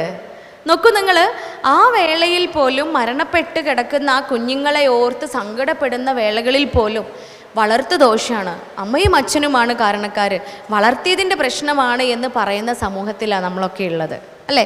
ഒരു പരിധി വരെ അങ്ങനെ തന്നെയാണ് എന്ന് നമുക്ക് തോന്നുകയും ചെയ്യും. അതുകൊണ്ടാണ് പറയുന്നത് ആ വളർത്തുക എന്ന് പറയുന്ന പ്രോസസ്സിൽ നമ്മൾ ഒരിക്കലും തോറ്റു പോകാൻ പാടില്ല. പണ്ടത്തെ പോലെയല്ല. ഇവിടെ പ്രായമായി ഉമ്മമാരൊക്കെ ഇരിക്കുന്ന കാണുന്നുണ്ട്. ഒരു പക്ഷേ 5, 6, 10, 14 ഒക്കെ മക്കളൊക്കെ ഉണ്ടാവും അല്ലേ? എൻ്റെ വല്യപ്പാക്ക് 14 മക്കളുണ്ട്, ഇപ്പോഴും ഉണ്ട് 14 മക്കൾ, 10 ആൺകുട്ടികളും 4 പെൺകുട്ടികളും. മനോഹരമായിട്ട് സന്തോഷമായിട്ട് സംതൃപ്തിയോടുകൂടി ജീവിക്കുന്നുണ്ട്. ഞങ്ങളെല്ലാവരും ഒരുമിച്ച് കൂടുമ്പോൾ എനിക്ക് തന്നെ തോന്നാറുണ്ട് ഇതൊരു ജില്ലയായി പ്രഖ്യാപിക്കാമല്ലോ എന്നൊക്കെ. അല്ല, അത്രയും രസമാണ് എല്ലാവരും കൂടെ കൂടുമ്പോൾ. അത് കൂട്ടുകുടുംബത്തിൻ്റെ മനോഹാരിതയാണ്. പക്ഷെ ഇപ്പോൾ അങ്ങനെയൊന്നും അല്ല. ആ കാലഘട്ടത്തിൽ അത്രയും മക്കളെ യാതൊരു പ്രയാസവും ഇല്ലാണ്ട് തന്നെ ഈ പാരൻസ് വളർത്തി വലുതാക്കി അല്ലേ? ഈ പാരൻസ് മനോഹരമായിട്ട് വളർത്തി വലുതാക്കി. ഇന്ന് പക്ഷെ നമുക്ക് വിരലിലെണ്ണാവുന്ന മക്കളേ ഉള്ളൂ. 2, 3, 4, മാക്സിമം 5 കുട്ടികളുള്ളവരായിരിക്കും ഇവിടെ ഉള്ളവരൊക്കെ. പക്ഷെ ഉണ്ടല്ലോ, ഈ മക്കളെ വളർത്താൻ കുറച്ച് പാടാണ്. അന്നത്തെ പോലെയല്ല. നമ്മൾ ഹോംവർക്ക് ചെയ്യണം. തീർച്ചയായും ഹോംവർക്ക് ചെയ്ത് ഓരോ കാര്യങ്ങൾ തീരുമാനിക്കുമ്പോഴും പറയുമ്പോൾ പോലും ചിന്തിച്ചിട്ട് വേണം പറയാൻ. 2, 3 പ്രാവശ്യം ചിന്തിച്ചിട്ട് വേണം പറയാൻ. കാരണം ഇതെല്ലാം ഈ ക്യാമറ കണ്ണുകൾ ഒപ്പിയെടുക്കുകയാണ്. ഒരു ക്യാമറ മുന്നിലുണ്ടാകുമ്പോൾ നമ്മൾ എങ്ങനെയാ? ക്യാമറ മുന്നിലുണ്ടാകുമ്പോൾ നമ്മൾ ആദ്യം കണ്ണാടിയിൽ നോക്കുമല്ലേ? ഇല്ലേ? എങ്ങനെയുണ്ട്? ക്യാമറയിൽ വരാൻ പോവാണ്, അതുകൊണ്ട് ഞാൻ ഓക്കെ അല്ലേ, എൻ്റെ വസ്ത്രമൊക്കെ ഓക്കെ അല്ലേ, എൻ്റെ മുഖമൊക്കെ ഓക്കെ അല്ലേ, നമ്മളൊന്ന് ക്ലിയർ ചെയ്യും നമ്മളെല്ലാം. എന്നാലേ മക്കൾക്ക് മുന്നിൽ ജീവിക്കുന്ന നമ്മളെ, എത്ര മക്കളാണോ അത്രയും ക്യാമറകളാണ് നമ്മളെ ഇങ്ങനെ റെക്കോർഡ് ചെയ്തുകൊണ്ടിരിക്കുന്നത്. 3 മക്കളുള്ള എന്നെ 3 ക്യാമറകൾ എന്നെ റെക്കോർഡ് ചെയ്തുകൊണ്ടിരിക്കുക. ഞാൻ ചെയ്യുന്ന ഓരോ കാര്യങ്ങളും, ഞാൻ കിടന്നുറങ്ങുന്നത് മുതൽ ഉണരുന്നത് വരെയുള്ള എല്ലാ കാര്യങ്ങളും, അതിനിടയിലുള്ള സകല കാര്യങ്ങളും എൻ്റെ മക്കൾ ഒപ്പിയെടുത്തുകൊണ്ടിരിക്കുകയാണ്. അല്ലേ? നമ്മളൊക്കെ അങ്ങനെ എത്ര മക്കളാണുള്ളത്? അത്ര ക്യാമറകളാണ് നമുക്ക് മുന്നിലുള്ളത്. രാവിലെ എഴുന്നേറ്റ് ഉറങ്ങുന്നത് വരെയുള്ള ഓരോ കാര്യങ്ങളും, നമ്മൾ എന്തെല്ലാം പറയുന്നു, നമ്മൾ എന്തെല്ലാം അവരോട് കമ്മ്യൂണിക്കേറ്റ് ചെയ്യുന്നു, അവരെന്തെല്ലാം നമ്മിൽ നിന്നും അനുഭവിക്കുന്നത് എല്ലാം അവരിങ്ങനെ റെക്കോർഡ് ചെയ്യുമ്പോൾ എത്രത്തോളം സൂക്ഷ്മതയാണോ ക്യാമറയ്ക്ക് മുൻപിൽ നമ്മൾ നിൽക്കുമ്പോൾ നമ്മൾ സൂക്ഷിക്കുക, നമ്മൾ ചെയ്യുക, അത്രയും സൂക്ഷ്മാലുക്കളാവണം ഈ മക്കൾക്ക് മുന്നിൽ നിൽക്കുമ്പോൾ. അത് തന്നെയാണ് ഉത്തമ പാഠം എന്ന് പറയുന്നത്. നോക്കൂ, ഈ പെൺകുട്ടിയുടെ പരാതി പറഞ്ഞ ആൾ ഉമ്മയായിരുന്നു. അങ്ങനെ ഉമ്മയെ വിളിക്കുകയാണ്. ഉമ്മ വന്നു, അരികിലിരുന്ന് ഉമ്മയുടെ അടുത്ത് ചോദിച്ചു, നിങ്ങൾ മകൾക്ക് സ്വാതന്ത്ര്യം ഒന്നും കൊടുക്കുന്നില്ല എന്നാണ് പറയുന്നത്. അപ്പോൾ ഉമ്മ പറഞ്ഞു, ഡോക്ടറെ, എന്തൊക്കെയാണ് ഞാൻ കൊടുക്കാത്ത സ്വാതന്ത്ര്യമില്ലായ്മകൾ എന്ന് നിങ്ങളൊന്ന് ചോദിക്കുമെന്ന് ചോദിക്കണം. അങ്ങനെ വീണ്ടും മോളെ വിളിച്ചു. ഞാൻ ചോദിച്ചു, എന്തൊക്കെയാണ് നിൻ്റെ ഉമ്മ നിനക്ക് തരുന്നില്ല എന്ന് പറയുന്ന, നീ അവകാശപ്പെടുന്ന ആ സ്വാതന്ത്ര്യങ്ങൾ എന്തൊക്കെയാണ് എന്ന് ചോദിച്ചു കഴിഞ്ഞപ്പോൾ അവൾ പറയാണ്, നിങ്ങളൊക്കെ ഇവിടെ ഉണ്ടല്ലോ അല്ലേ? എല്ലാവരും ഇല്ലേ? ഉണ്ടല്ലോ അല്ലേ? അപ്പോൾ ഈ മോള് പറയാണ്, ഡോക്ടറെ, ഞാൻ എങ്ങനെയാണെന്ന് വെച്ച് കഴിഞ്ഞാൽ ഞങ്ങൾ 5 പേര് ക്ലാസ്സിൽ കട്ട ചങ്ക്സാണ്. ഞങ്ങൾ മലപ്പുറത്തൊക്കെ കട്ട ചങ്ക്സ് എന്ന് പറഞ്ഞാൽ ബെസ്റ്റ് ഫ്രണ്ട്സിനെയാണ് ന്യൂ ജനറേഷൻ കട്ട ചങ്ക്സ് എന്ന് പറയുക. ഇവിടെയോ? ഗുരുവായൂർ അങ്ങനെയാണോ? കട്ട ചങ്ക്സ് തന്നെയാണ് പറയുക. കുട്ടികളൊന്നും മിണ്ടണില്ല. നല്ല ന്യൂ ജനറേഷൻ മക്കളൊക്കെ ഇവിടെ ഇങ്ങനെ മൊഞ്ചത്തിമാരായി ഇരിക്കുന്നുണ്ട്. ഇവരൊന്നും മിണ്ടുന്നില്ലല്ലോ. ചങ്ക്സ് തന്നെയല്ലേ പറയുക? പേര് മാറ്റിയിരിക്കണം. നമുക്ക് പറയാൻ പറ്റില്ല. ഡേ ബൈ ഡേ ഇങ്ങനെ റിവൈസ് ചെയ്തുകൊണ്ടിരിക്കുകയല്ലേ പുതിയ പുതിയ ടെർമിനോളജീസ്. പുതിയ ടേംസ് വല്ലതും വന്നിട്ടുണ്ടോ? ചങ്ക് തന്നെയാ? ചിലപ്പോൾ കിഡ്നിയൊക്കെ പറയുന്നുണ്ടോയെന്ന് അറിയില്ല. ചങ്കിനേക്കാളും കുറച്ചുകൂടെ മർമ്മപ്രധാനമായ ഭാഗമാണല്ലോ കിഡ്നി അല്ലേ? 5 to 6 liters ഓഫ് ബ്ലഡ് ഓരോ മിനിറ്റിലും ഇങ്ങനെ ഫിൽട്ടർ ചെയ്തുകൊണ്ടിരിക്കുകയാണ്. അപ്പോൾ എൻ്റെ കിഡ്നിയാണ് അവളെന്നുള്ള പേര് ഇനി പറയുമോ എന്നുള്ളത് നമുക്കറിയില്ല. സോ ചങ്ക് തന്നെയാണ് അല്ലേ? ചങ്കിനെ എന്ത് മനോഹരമായിട്ടല്ലേ അവർ അഭിസംബോധന ചെയ്യുന്നത്. നിങ്ങളൊന്ന് ഓർത്ത് നോക്കൂ. നമ്മളെ മക്കൾ എത്ര സ്നേഹമുള്ള കുട്ടികളാ. ചങ്ക് എന്ന് വെച്ചാൽ എന്താ? ചങ്ക് എന്ന് വെച്ചാൽ എന്താ അറിയില്ലേ? ചങ്ക് എന്താ? കഴുത്തല്ലേ ചങ്ക് അല്ലേ? ഗുരുവായൂർ ചങ്ക് വേറെ എന്തെങ്കിലുമോ? അല്ല, ഞങ്ങൾ മലപ്പുറത്തൊക്കെ ചങ്ക് എന്ന് പറഞ്ഞാൽ ഈ നെക്കാണ്, കഴുത്തിനാണ് ചങ്ക് എന്ന് പറയാം. ചങ്കിന് വളരെ പ്രധാനപ്പെട്ടൊരു ഭാഗമാണ് നമ്മളെ ബോഡിയിൽ. ചങ്കിലൂടെയാണ്, ഈ നെക്കിലൂടെയാണ് ജുഗുലാർ വെയിൻ, കരോട്ടിഡ് ആർട്ടറി പോലെയുള്ള പ്രധാനപ്പെട്ട നെർവ്സും പിന്നെ ആർട്ടറീസൊക്കെ കടന്നു പോകുന്നത്. മനസ്സറിഞ്ഞൊരു പിടുത്തം പിടിച്ചാലേ തീർന്ന് അല്ലേ? മനസ്സറിഞ്ഞ് ചങ്കിനിട്ടൊരു പിടുത്തം പിടിച്ചു കഴിഞ്ഞാൽ തീർന്നു. സോ ആ ചങ്കിനോട്, അത്രയും നമ്മളെ ജീവൻ തുടിക്കുന്ന, നമ്മുടെ ജീവൻ ഇരിക്കുന്ന ആ ചങ്കിനോടാണ് അവരുടെ സുഹൃത്തുക്കളെ ഉപമിക്കുന്നത്. എത്ര മനോഹരല്ലേ ആ ബന്ധം അല്ലേ? അതിനൊക്കെ നമ്മളെ കുട്ടികളെ മാതൃകയാക്കിയേ പറ്റൂ. നമ്മുടെയൊക്കെ കാലത്ത് എങ്ങനെയായിരുന്നു? ബെസ്റ്റ് ഫ്രണ്ട് വന്നിട്ട് എന്തെങ്കിലും പറയൂലേ ചെവിയിൽ, ഇടി എന്നോടൊരു കാര്യം പറയട്ടെ, ആരോടും പറയരുതിട്ടാ ഇല്ലേ? നമ്മളത് നേരെ എന്ത് ചെയ്യും? അവൾ പറഞ്ഞ അതേ കാര്യം അപ്പുറത്ത് പോയിട്ട്, ഇടി എന്നോടൊരു കാര്യം പറയട്ടെ, ആരോടും പറയരുതിട്ടാ എന്ന് പറഞ്ഞിട്ട് അവിടെയും പോയി പറഞ്ഞു കൊടുക്കും. പിന്നെ ഉമ്മാനോട് പറഞ്ഞിട്ടില്ലെങ്കിൽ നമുക്ക് യാതൊരു സമാധാനം ഉണ്ടാവില്ല അല്ല. ഞാനൊക്കെ അങ്ങനെ ഇരുന്നു, എല്ലാം എൻ്റെ ഉമ്മാനോട് പറയും. എൻ്റെ ഉമ്മയായിരുന്നു കേട്ടോ എൻ്റെ ചങ്ക്. എല്ലാം ഞാൻ ഉമ്മാനോട് പറയും. ഇപ്പോഴും സ്ട്രോങ്ലി ബിലീവ് ദാറ്റ് എന്നെ ഞാനാക്കിയത് ആ ഉമ്മയാണ്. ഓരോന്നും വള്ളി പുള്ളി വിടാതെ അതേ അർത്ഥത്തിലും ആഴത്തിലും അതേ വികാരത്തിലും ഉമ്മയുടെ അടുത്ത് പോയി പറയും. ഉമ്മ ഒരിക്കലും വഴക്ക് പറഞ്ഞിട്ടില്ല, അടിച്ചിട്ടില്ല, ചീത്ത വിളിച്ചിട്ടില്ല. ഓർമ്മയിൽ ഇന്നും ഇല്ല. ഉമ്മ വഴക്ക് പറയുന്നതോ ചീത്ത പറയുന്നതോ അടിച്ചതോ ആയിട്ട് ഉമ്മയും ഉപ്പയും അതെ രണ്ടുപേരും ഞങ്ങളെ വേദനിപ്പിച്ചതായിട്ട് ഓർമ്മയിലില്ല. ഓർമ്മയിൽ ഇല്ലാണ്ടിരിക്കാൻ കാരണം എന്താ? അവരത് ചെയ്തിട്ടില്ല. അതിനർത്ഥം നല്ല കുട്ടിയായിരുന്നു എന്നാണോ? അല്ല, നമ്മളും കുട്ടിക്കാലവും കൗമാരവും ഒക്കെ കഴിഞ്ഞിട്ട് തന്നെയാണ് വന്നത്. പക്ഷേ അവിടെയൊക്കെ കുരുത്തക്കേടുകളും പ്രശ്നങ്ങളും ബഹളങ്ങളും ഒക്കെ ഉണ്ടായിട്ടുണ്ടാവും. അതിനെയൊക്കെ ചേർത്ത് പിടിച്ചുകൊണ്ട് എൻ്റെ മകളാണ്, എൻ്റെ മകനാണ്, ഞാനാണ് ഗുണദോഷിക്കേണ്ടത്, ഞാനാണ് മാർഗദർശിയാവേണ്ടത്, ഞാനാണ് വഴികാട്ടി എന്ന് പറഞ്ഞ് വളർത്തിയത് കൊണ്ട് തന്നെയാണ് ഒരു പക്ഷേ ഈ മൈക്ക് പിടിച്ചിട്ട് ഇപ്പോൾ നിങ്ങളുടെ മുന്നിൽ നിൽക്കുന്നത്. കാരണം അന്ന് ചങ്കായ ആരായിരുന്നു? ആ ഉമ്മയായിരുന്നു. എന്നേക്കാൾ അനുഭവ സമ്പത്തുള്ള, എന്നേക്കാൾ ലോകം കണ്ട, എന്നേക്കാൾ അറിവുള്ള, ഞാൻ നന്നാവണമെന്ന് എന്നേക്കാൾ ഏറ്റവും കൂടുതൽ ഈ ഭൂമിയിൽ ആഗ്രഹിക്കുന്ന ഒരേ ഒരാൾ അത് ഉമ്മയല്ലാതെ മറ്റാരാ? അല്ലേ? നമ്മൾ ഏറ്റവും ഉന്നതങ്ങളിൽ എത്തണമെന്ന് എപ്പോഴും ഇങ്ങനെ ആഗ്രഹിക്കുന്നത് നമ്മുടെ മാതാപിതാക്കൾ മാത്രമാണ്. ഈ ചങ്കല്ല ആഗ്രഹിക്കുക. അതുകൊണ്ടല്ലേ 9ാം ക്ലാസ് പഠിക്കുന്ന കുട്ടി കൗൺസിലിങ്ങിന് വന്നതാ. അവൾ ഒറ്റക്ക് സ്കൂളിൽ വിട്ട് വരുമ്പോൾ, സ്കൂൾ കഴിഞ്ഞ് നടന്നു വന്നത് എൻ്റെ ക്ലിനിക്കിൻ്റെ മുന്നിലൂടെയാണ്. അവൾ കയറി വന്നിട്ട് പറഞ്ഞു, ഡോക്ടറെ നിങ്ങളിഞ്ഞത് എൻ്റെ ഉമ്മാനോട് ഉപ്പാനോടൊന്നും പറയാൻ നിൽക്കണ്ട, ഞാൻ ഒറ്റയ്ക്ക് വന്നതാണ്, എന്തേ പ്രശ്നം എന്ന് വെച്ചപ്പോൾ പറയാം, 9ാം ക്ലാസ്സിൽ ഞങ്ങളുടെ ക്ലാസ്സിൽ 30 പെൺകുട്ടികളാണ്. ഈ 30 പെൺകുട്ടികളിൽ 29 പെൺകുട്ടികളും സെറ്റായിട്ടുണ്ട്, ഞാൻ മാത്രം സെറ്റായിട്ടില്ല എന്ന്. കാര്യം മനസ്സിലായി നിങ്ങൾക്ക്? സെറ്റാവാന്ന് വെച്ചാൽ എന്താ കിട്ടിയോ? സെറ്റാവാന്ന് വെച്ചാൽ അറിയില്ലേ? നിങ്ങളൊക്കെ എവിടെ ജീവിക്കണം? നിങ്ങൾക്കൊക്കെ മക്കളില്ലേ? നമ്മളെ കുട്ടികളുടെ വേർഡ്സാണ് അതൊക്കെ, അവരുടെ വാക്കാണ്. അവർക്കൊക്കെ ബോയ് ഫ്രണ്ട്സ് ഉണ്ട്, എനിക്ക് മാത്രം ബോയ് ഫ്രണ്ട് ഇല്ല ഡോക്ടറെ. ഇവരൊക്കെ എന്നെ കളിയാക്കാണ്. ഈ 29 എണ്ണവും എന്നെ കളിയാക്കാണ്, എന്നെ മോട്ടിവേറ്റ് ചെയ്യാണ്, ഞങ്ങൾ സെറ്റാക്കി തരാമെന്ന് പറഞ്ഞിട്ട് ഇല്ലേ? ഓള് മനസ്സിലാക്കണ്ടേ, ഓലൊക്കെ പടുകുഴിയിൽ ചാടി, ഓരൊക്കെ പടുകുഴിയിൽ വീണു. വീഴാതെ ഇങ്ങനെ മൊഞ്ചായി വൈബാക്കി നടക്കണ ഓളയും കൂടെ തള്ളിയിടാനുള്ള പ്ലാൻ അല്ലേ അത്? അല്ലേ? ഓളയും കൂടെ ഇങ്ങനെ എൻജോയ് ചെയ്ത് ജീവിതം ആർമാദിച്ച് വൈബാക്കി ഉത്തരവാദിത്തങ്ങളൊന്നും ഇല്ലാതെ പഠിച്ച് സന്തോഷമായിട്ട് നടക്കുന്ന ഓളയും കൂടെ വലിച്ച് ആ കുഴിയിലേക്ക് ഇടാനുള്ള മാർഗമാണ് നമ്മൾ മനസ്സിലാക്കുന്നില്ല അല്ലേ? അവിടെ മനസ്സിലാക്കും ആര്? ഈ ചങ്കായിട്ട് നമ്മളെ പാരൻസിനെ കാണുമ്പോൾ, ഉമ്മയെയും ഉപ്പയെയും ചങ്കായി കാണുമ്പോൾ അത് ഭയങ്കര രസമായിരിക്കും, അത് കുറച്ചും കൂടെ മനോഹരമായിരിക്കും.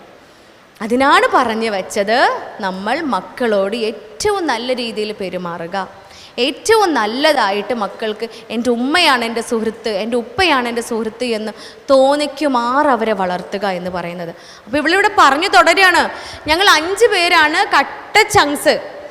ഈ 5 പേരിൽ 4 പേർക്കും, എനിക്കൊഴികെ 4 പേർക്കും സകല സ്വാതന്ത്ര്യങ്ങളുണ്ട്, എനിക്ക് മാത്രം ഇല്ല.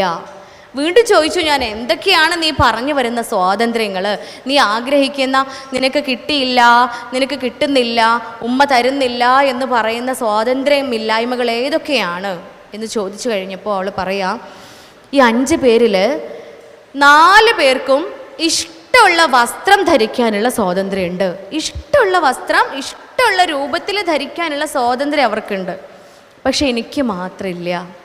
ഞാൻ മാത്രം വസ്ത്രമൊക്കെ ധരിച്ച് ഇങ്ങനെ പുറത്തിറങ്ങുന്ന സമയത്ത് എൻ്റെ പാൻറ്റ് എത്ര ഇറക്കമുണ്ട്, എൻ്റെ തട്ടം എവിടെയൊക്കെ മറഞ്ഞിട്ടുണ്ട്, എൻ്റെ ഏതെല്ലാം ഭാഗങ്ങൾ കാണുന്നുണ്ട് കാണുന്നില്ല, ഈ ചോദ്യങ്ങളുടെ ഒരു പ്രഹരമായിരിക്കും അവിടെ. എനിക്ക് മാത്രം ആ സ്വാതന്ത്ര്യം എൻ്റെ വീട്ടിലില്ല. അടുത്ത സ്വാതന്ത്ര്യമില്ലായ്മ. എൻ്റെ സുഹൃത്തുക്കളിൽ 4 പേർക്കും ഇഷ്ടമുള്ള സമയത്ത് വീട്ടിൽ നിന്ന് പുറത്തിറങ്ങി പോവാനും കോഫി ഷോപ്പിൽ പോവാനും കൂൾ ബാറിൽ പോവാനും ഇഷ്ടമുള്ളത് കഴിക്കാനും കുടിക്കാനും ഒക്കെയുള്ള അവകാശമുണ്ട്. എൻ്റെ ഉമ്മ മാത്രം എനിക്ക് ആ സ്വാതന്ത്ര്യം തന്നിട്ടില്ല. എവിടെ പോകുന്നു, എപ്പോൾ പോകുന്നു, ഇതൊക്കെ എഴുതി കൊടുത്ത് ഒപ്പിട്ട് ബോധ്യപ്പെടുത്തിയിട്ട് വേണം എനിക്ക് വീട്ടിൽ നിന്ന് പുറത്തു പോകാൻ. നോക്കൂ, ഇനി പറയുന്ന കാര്യങ്ങളുമായിട്ട് നിങ്ങൾക്ക് എന്തെങ്കിലും സാദൃശ്യം തോന്നുന്നുണ്ടെങ്കിൽ തികച്ചും യാദൃശ്ചികം മാത്രമാണെന്ന് ഞാനിവിടെ പറഞ്ഞുകൊള്ളുന്നു. കാരണം എനിക്ക് എൻ്റെ കുട്ടികളുടെ അടുത്തേക്ക് പോകണേ. 3 കുട്ടികൾ എൻ്റെ വഴിക്കണ്ണുമായി അവിടെ കാത്തിരിക്കുന്നുണ്ട്. അപ്പോൾ വേഗം പ്രോഗ്രാമൊക്കെ വൈൻഡപ്പ് ചെയ്ത് എനിക്ക് എൻ്റെ മക്കളുടെ അടുത്തേക്ക് പോകണം കേട്ടോ. അപ്പോൾ പറഞ്ഞു വരുന്നത്, ഈ കുഞ്ഞിന് വസ്ത്രം ധരിക്കുക, ഇഷ്ടമുള്ള വസ്ത്രം ധരിക്കാനുള്ള സ്വാതന്ത്ര്യമോ ഇഷ്ടമുള്ള സമയത്ത് പുറത്തു പോകാനും ഇഷ്ടമുള്ള പോലെയൊക്കെ ചെയ്യാനുള്ള സ്വാതന്ത്ര്യം ഉമ്മ കൊടുക്കണില്ല.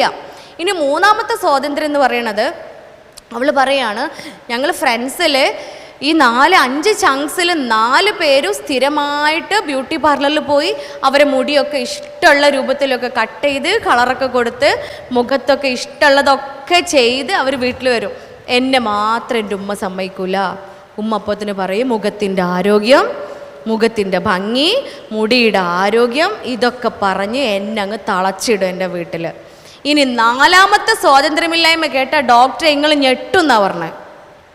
ഡോക്ടറെ നിങ്ങൾ ഞെട്ടുന്ന്. അപ്പോൾ ഡോക്ടർ ഞെട്ടണ്ടേ? ഞെട്ടാൻ കണക്കാക്കിയിട്ട് ഡോക്ടർ ഒന്ന് നിവർന്നൊന്ന് നട്ടലൊക്കെ വളക്കാതെ ഒന്ന് ഇരുന്ന് അങ്ങനെ ഞെട്ടണമല്ലോ. അങ്ങനെ ഞെട്ടാൻ പാകത്തിന് ഇരിക്കുകയാണ്. ഇവൾ പറഞ്ഞു തുടങ്ങി, പൊന്നാരെൻ്റെ ഡോക്ടറെ, ഈ 5 ചങ്കിൽ 4 പേർക്ക് സ്വന്തമായിട്ട് എന്തുണ്ട്? ഈ കഥകൾ കേട്ടുകണ? ഇത് എൻ്റെ അനുഭവമല്ലേ? പിന്നെ എങ്ങനെ നിങ്ങൾക്ക് ക്യാൻസർ കിട്ടി? ഇതേ ഇവരൊക്കെ പറയണു സ്വന്തമായിട്ട് എന്തുണ്ട്? മൊബൈൽ ഫോൺ ഉണ്ടെന്ന്. ആഹാ, അപ്പോൾ നിങ്ങൾ എവിടെയോ കേട്ടുകണില്ലേ? എനിക്ക് തോന്നണത് ഞാൻ വേറെ എവിടെയും പറഞ്ഞിട്ടുണ്ടാ, ഓർമ്മയില്ല. ഓക്കെ, അത് പിന്നെ അങ്ങനെയല്ലേ വരുള്ളൂ എന്ന്. അത് പിന്നെ അങ്ങനെയല്ലേ വരുള്ളൂ. ഈ 4 പേർക്ക് സ്വന്തമായിട്ട് മൊബൈൽ ഫോൺ ഉണ്ട്, എനിക്ക് മാത്രം മൊബൈൽ ഫോൺ ഇല്ല ഡോക്ടറെ. കുട്ടി സങ്കടം പറയാ. ഞെട്ടിയില്ലേ? ശരിക്കും ഞെട്ടി. അതില്ലാത്തൊരു കാര്യമാണ്. അവൾക്കില്ലയെന്ന് പറയുമ്പോൾ ഞെട്ടണം. അവൾ പറയാണ്, ഡോക്ടറെ, എൻ്റെ ഉമ്മ ഒരു വാക്ക് പറഞ്ഞാൽ മതി, എൻ്റെ ഉപ്പ ആകാശത്തിൽ നിന്ന് അങ്ങോട്ട് ഇട്ടുതരും ഫോണ്. ഉപ്പ ആകാശത്താ? സ്പേസിലാ? ആസ്ട്രോണമറാണോ ഉപ്പ? ഞാൻ വിചാരിച്ചു ആസ്ട്രോണമർ ആണെന്ന്. പക്ഷെ അല്ല. ഉപ്പ എവിടെയാ? ഉപ്പ ഗൾഫിലല്ലേ. അപ്പോൾ ഏത് വേർഷൻ വേണമെന്ന് പറഞ്ഞാൽ മതി. മൊബൈൽ ഫോൺ ആൻഡ്രോയിഡ് വേണോ ഐഫോൺ വേണോ, ഏത് വേർഷൻ വേണമെന്ന് പറഞ്ഞാൽ അപ്പം എൻ്റെ ഉപ്പ അത് എനിക്ക് അയച്ചു തരും. പക്ഷെ ഉമ്മ പറയൂല. എൻ്റെ ഉമ്മ പറയൂല. ഉമ്മയ്ക്ക് എനിക്ക് യാതൊരു സ്വാതന്ത്ര്യങ്ങളും ഇല്ലാണ്ട് ഞാനിങ്ങനെ ജീവിക്കുന്നതാണ് ഉമ്മയ്ക്ക് ഇഷ്ടമെന്ന് പറഞ്ഞു വെക്കുമ്പോൾ പ്രതി വീണ്ടും വീണ്ടും വീണ്ടും ഉമ്മ തന്നെയാണ് അല്ലേ? അങ്ങനെ ആ ഉമ്മയെ വിളിപ്പിച്ചു. ഉമ്മ അരികിലിരിക്കുകയാണ്. ഉമ്മയെ അടുത്ത് ചോദിച്ചു, ഇന്ന സ്വാതന്ത്ര്യങ്ങളൊന്നും നിങ്ങളെ കുട്ടിക്ക് കൊടുക്കണില്ലേ? നിങ്ങൾ എങ്ങനെയാണ് കുഞ്ഞിനെ വളർത്തുന്നത്? ഉമ്മ പറയാണ്, ശരിയാണ് ഡോക്ടറെ, ഇതൊന്നും ഞാൻ എൻ്റെ കുഞ്ഞിന് കൊടുക്കാത്ത സ്വാതന്ത്ര്യങ്ങൾ തന്നെയാണ്. പക്ഷേ ഓരോന്നിനെ കുറിച്ച് ഞാൻ വിശദീകരിച്ച് തരാം. എൻ്റെ വിശദീകരണം ഞാൻ തുടങ്ങുന്നത് അവസാനത്തെ സ്വാതന്ത്ര്യമില്ലായ്മയിൽ നിന്നാണ്. ആദ്യത്തേത് മുതലല്ല. അവസാനം പറഞ്ഞു വെച്ച ഒന്നുണ്ടായിരുന്നല്ലോ, അതെന്തായിരുന്നു? സ്വന്തമായിട്ട് മൊബൈൽ ഫോൺ ഉണ്ട് എന്ന് അല്ലേ? അവിടെ മുതൽ ഞാൻ തുടങ്ങട്ടെ എന്ന് ചോദിച്ചിട്ട് പെർമിഷനോട് കൂടിയിട്ട് ആ ഉമ്മ പറഞ്ഞു തുടങ്ങുകയാണ്, എൻ്റെ ഡോക്ടറെ, ഈ 5 ചങ്കുകളിൽ 4 എണ്ണത്തിനും സ്വന്തമായിട്ട് മൊബൈൽ ഫോൺ മാത്രമല്ല ഉള്ളത്. മൊബൈൽ ഫോണിൻ്റെ കൂടെ ഫ്രീ കിട്ടുന്ന ചാർജറും ഹെഡ്സെറ്റും അല്ലാതെ ഫ്രീ കിട്ടുന്നൊരു സാധനമുണ്ട്. അതെന്താ? മൊബൈൽ ഫോൺ പറഞ്ഞ സ്ഥിതിക്ക് അതും കൂടെ നിങ്ങൾ എന്നോട് പറഞ്ഞാളേ. അതന്നെ അല്ലേ? ബോയ് ഫ്രണ്ട്സ്, അല്ലെങ്കിൽ ബോയ് ഫ്രണ്ട്സിൻ്റെ അപ്ഗ്രേഡഡ് വേർഷനാണ് ബെസ്റ്റീസ് അല്ലേ? ബോയ് ഫ്രണ്ട്സ് ഒക്കെ ഇപ്പോൾ ഔട്ട്ഡേറ്റഡ് ആയിട്ടുണ്ട്. ഇപ്പോൾ പുതിയ അപ്ഗ്രേഡഡ് വേർഷൻ ഈസ് എന്താണ്? ബെസ്റ്റീസ് ആണ്. ഈ മൊബൈൽ ഫോണിൻ്റെ കൂടെ ഫ്രീ കിട്ടുന്നതാണ്. കാരണം മൊബൈൽ ഫോൺ എന്തിനാ? സൈലത്തിൻ്റെ ക്ലാസ് കേൾക്കാൻ അല്ലേ? എന്ത് പാരൻസ് നിങ്ങളൊക്കെ തെറ്റിദ്ധരിക്കാൻ പാടുണ്ടോ മക്കളെ? അവർ സൈലത്തിൻ്റെ ട്യൂഷൻ ക്ലാസ് കേൾക്കുകയല്ലേ അല്ലേ? അല്ലേ? അല്ലേ? ഞാൻ സൈലത്തിൻ്റെ പരസ്യം പറയാൻ വന്നതൊന്നും അല്ല കേട്ടോ, എൻ്റെ വായിൽ കിട്ടിയൊരു ട്യൂഷൻ സെൻറ്റർ അതാണെന്ന് മാത്രം. ഇനി സൈലമാവാം ഡോപ്പയാവാം ഏതും അവന് ഡോപ്പക്കാർക്ക് പരാതിയൊന്നും വരണ്ട. ഏത് ട്യൂഷനാണെങ്കിലും നമ്മൾ ട്യൂഷൻ കേൾക്കല്ലേ, ക്ലാസ് കേൾക്കല്ലേ, ഹോംവർക്ക് ചെയ്യാനുള്ളത് PDF ആയിട്ട് ടീച്ചേഴ്സ് അയക്കല്ലേ മൊബൈൽ ഫോണിൽ. നിങ്ങൾ ആലോചിക്കണം അല്ലേ, നമ്മളൊക്കെ അങ്ങനെ ഓർത്ത് ചെല്ലുമ്പോഴൊക്കെ കുഞ്ഞ് ഫോണും പിടിച്ചിരിക്കുകയാണ്. ചെന്ന് നോക്കുമ്പോഴൊക്കെ മൊബൈൽ ഫോണിൽ നിറയെ പേപ്പർ മുഴുവൻ എഴുതി വെച്ച പേപ്പറാണ് കാണുന്നത്, ടെക്സ്റ്റുകളാണ് കാണുന്നത്. പക്ഷെ ഉണ്ടല്ലോ, അവിടെ നിന്ന് മറിഞ്ഞാൽ ഒരൊറ്റ ക്ലിക്ക് മതി അത് മുകളിലേക്ക് പോയി അതിൻ്റെ താഴെ പിന്നെ എന്താ ഉണ്ടാവുക? സ്നാപ്ചാറ്റ് ആയിരിക്കാം, അല്ലെങ്കിൽ ഇൻസ്റ്റഗ്രാം ആയിരിക്കാം, ഫേസ്ബുക്ക് ആയിരിക്കാം. ഫേസ്ബുക്കൊക്കെ ഔട്ട്ഡേറ്റഡ് അല്ലേ, ഇപ്പം ഇല്ലല്ലോ. ഇങ്ങനെ തുടങ്ങിയിട്ട് നമുക്കൊന്നും അറിയാത്ത കുറേ ആപ്ലിക്കേഷൻസ് ഉണ്ട്. എനിക്കിതൊക്കെ പഠിപ്പിച്ച് തരാറ് മുന്നിൽ വരുന്ന പെൺകുട്ടികളാണ്. അവരാണ് ഇതൊക്കെ പഠിപ്പിച്ച് തരാറുള്ളത്. പലപ്പോഴും ഉമ്മമാർ പരാതി പറയും, അതൊരു ക്രെഡിറ്റ് ആയിട്ട് പറയണതാണോ എന്ന് എനിക്ക് തോന്നാറുണ്ട് പലപ്പോഴും. നമുക്ക് പിന്നെ ഈ ഇൻസ്റ്റഗ്രാമിനെ പറ്റി സ്നാപ്ചാറ്റിനെ പറ്റിയൊന്നും അറിയില്ലല്ലോ എന്ന്. എന്തേ നമുക്കറിയാത്ത? കുഞ്ഞിന് മൊബൈൽ ഫോൺ കിട്ടുന്നതിൻ്റെ മുമ്പേ നമ്മുടെ കയ്യിലല്ലേ മൊബൈൽ ഫോൺ വന്നത്? അല്ലേ? അല്ല എന്ന് പറയാൻ പറ്റുമോ? പല കാര്യത്തിലും കുഞ്ഞിനേക്കാളും നിൻ്റെ മുകളിലാണ് ഞാൻ, നിന്നേക്കാൾ ബുദ്ധിയുണ്ട്, നിന്നേക്കാൾ അനുഭവ സമ്പത്തുണ്ടെന്ന് നമ്മൾ അഹങ്കരിക്കാറില്ലേ? പലപ്പോഴും അവളോട് നമ്മൾ പറയാറില്ലേ? ഇല്ലേ? എന്നിട്ട് എന്തേ മൊബൈൽ ഫോണിൻ്റെ കാര്യത്തിൽ മാത്രം നമ്മൾ ഔട്ട്ഡേറ്റഡ് ആയി പോയത്? മൊബൈൽ ഫോണിൻ്റെ കാര്യത്തിൽ എന്തേ നമ്മൾ ഒരു തരത്തിലുള്ള ജ്ഞാനവും ഇല്ലാത്തവരായി, അക്ഷരജ്ഞാനം അതിനെക്കുറിച്ച് ഇല്ലാത്തവരായി പോകാൻ കാരണം എന്തേ? നമ്മൾ പഠിക്കാൻ ശ്രമിക്കുന്നില്ല എന്നല്ലേ? അല്ലേ? ഇൻസ്റ്റഗ്രാമിൽ അക്കൗണ്ട് ഉണ്ടാക്കട്ടെ എന്ന് മോള് ചോദിക്കുമ്പോൾ എന്താ പറയുക? അല്ല, ഞാനൊക്കെ ഇനി കേൾക്കാൻ പോകുന്ന ചോദ്യമാണത്. ഒരു പക്ഷേ എൻ്റെ മക്കൾ ചോദിച്ചേക്കാം, അമ്മച്ചി ഞങ്ങൾക്കൊരു അക്കൗണ്ട് ഉണ്ടാക്കി തരുമോ? അപ്പോൾ എന്താ പറയേണ്ടത്? ഞങ്ങൾ മലപ്പുറം ഭാഷയിൽ പറഞ്ഞത് ചിലക്കാതെ അവിടുന്ന് പോയിക്കോ, അല്ലൊരു ഇൻസ്റ്റഗ്രാം അല്ലേ? ഒരുപക്ഷെ നിങ്ങളെ ഗുരുവായൂർ സ്ലാങ്ങിലൊക്കെ മുട്ടൻ തെറികൾ ഇതിനൊക്കെ നല്ല കാര്യങ്ങളൊക്കെ ഉണ്ടാവുമായിരിക്കും അല്ല? ഞങ്ങൾ മലപ്പുറത്ത് എങ്ങനെയൊക്കെയാണ് മാക്സിമം പറയുക, ചിലക്കാതെ പോയിക്കോ, എനിക്കിപ്പോൾ ഇൻസ്റ്റഗ്രാം ഒന്നും ഉണ്ടാക്കി തരൂല, അതിൻ്റെ പ്രായമൊന്നും ആയിട്ടില്ല എന്ന്. നമ്മളത് പറഞ്ഞു വെച്ച് ശാന്തരായി സമാധാനത്തോടു കൂടി ഇരിക്കുക അല്ലേ? ഞാൻ ഡോസ് കൊടുത്തിട്ടുണ്ട്, ഇനി ഇൻസ്റ്റഗ്രാമും ഇല്ല, ഫേസ്ബുക്കും ഇല്ല, സ്നാപ്ചാറ്റും ഇല്ല, ഒന്നുമില്ല എന്ന് നമ്മൾ ഹാപ്പിയായി സന്തോഷമായിട്ട് ഇരിക്കുമ്പോഴാണ് ഒരു ഉമ്മ വന്ന് പറയുന്നത്, പൊന്നാരൻ്റെ ഡോക്ടറെ ഈ മൊബൈൽ ഫോൺ നിങ്ങളൊന്ന് നോക്കി, ഇതിൽ എന്തെങ്കിലും ഉണ്ടോയെന്ന്. ഞാനൊന്ന് ചെക്ക് ചെയ്തു, എൻ്റെ അറിവ് വെച്ച് മുഴുവൻ ഞാൻ പരതി നോക്കി, അതിൽ യാതൊരു ആപ്ലിക്കേഷനും ഇല്ല. അവർ പറയാണ്, ഞാൻ എൻ്റെ ഉമ്മാനെ, പ്രായമായിട്ടുള്ള ഉമ്മ ഉണ്ട് വീട്ടിൽ, ആ ഉമ്മാനെ ഫോൺ വെച്ച് ചെയ്യാൻ വേണ്ടിയിട്ട് വിളിക്കാനൊരു ഫോൺ വേണമല്ലോ, അതിനു വേണ്ടി മാത്രമാണ് ഞാനിത് കൊണ്ടു നടക്കുന്നത്, ഈ ഫോണ് കൊണ്ടു നടക്കുന്നത്. ആ ഫോണിൽ യാതൊരു ആപ്ലിക്കേഷനും ഇല്ല.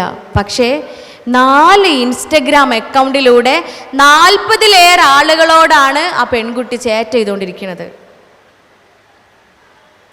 4 അക്കൗണ്ടിലൂടെ 40-ലേറെ ആളുകളോടാണ് ആ പെൺകുട്ടി നിരന്തരം പലതരത്തിലുള്ള മെസ്സേജസും അയച്ചുകൊണ്ടിരിക്കുന്നത്. അത് കണ്ടുപിടിക്കാൻ സാധിക്കുന്നില്ല അല്ലേ നമുക്ക്? ഇല്ല, കാരണം ടെക്നോളജി വൈസ് അത്രയും നമ്മളെക്കാൾ മുന്നിലാണ് നമ്മുടെ മക്കളുള്ളത്. നമ്മൾ വിചാരിച്ചാൽ നടക്കൂലേ?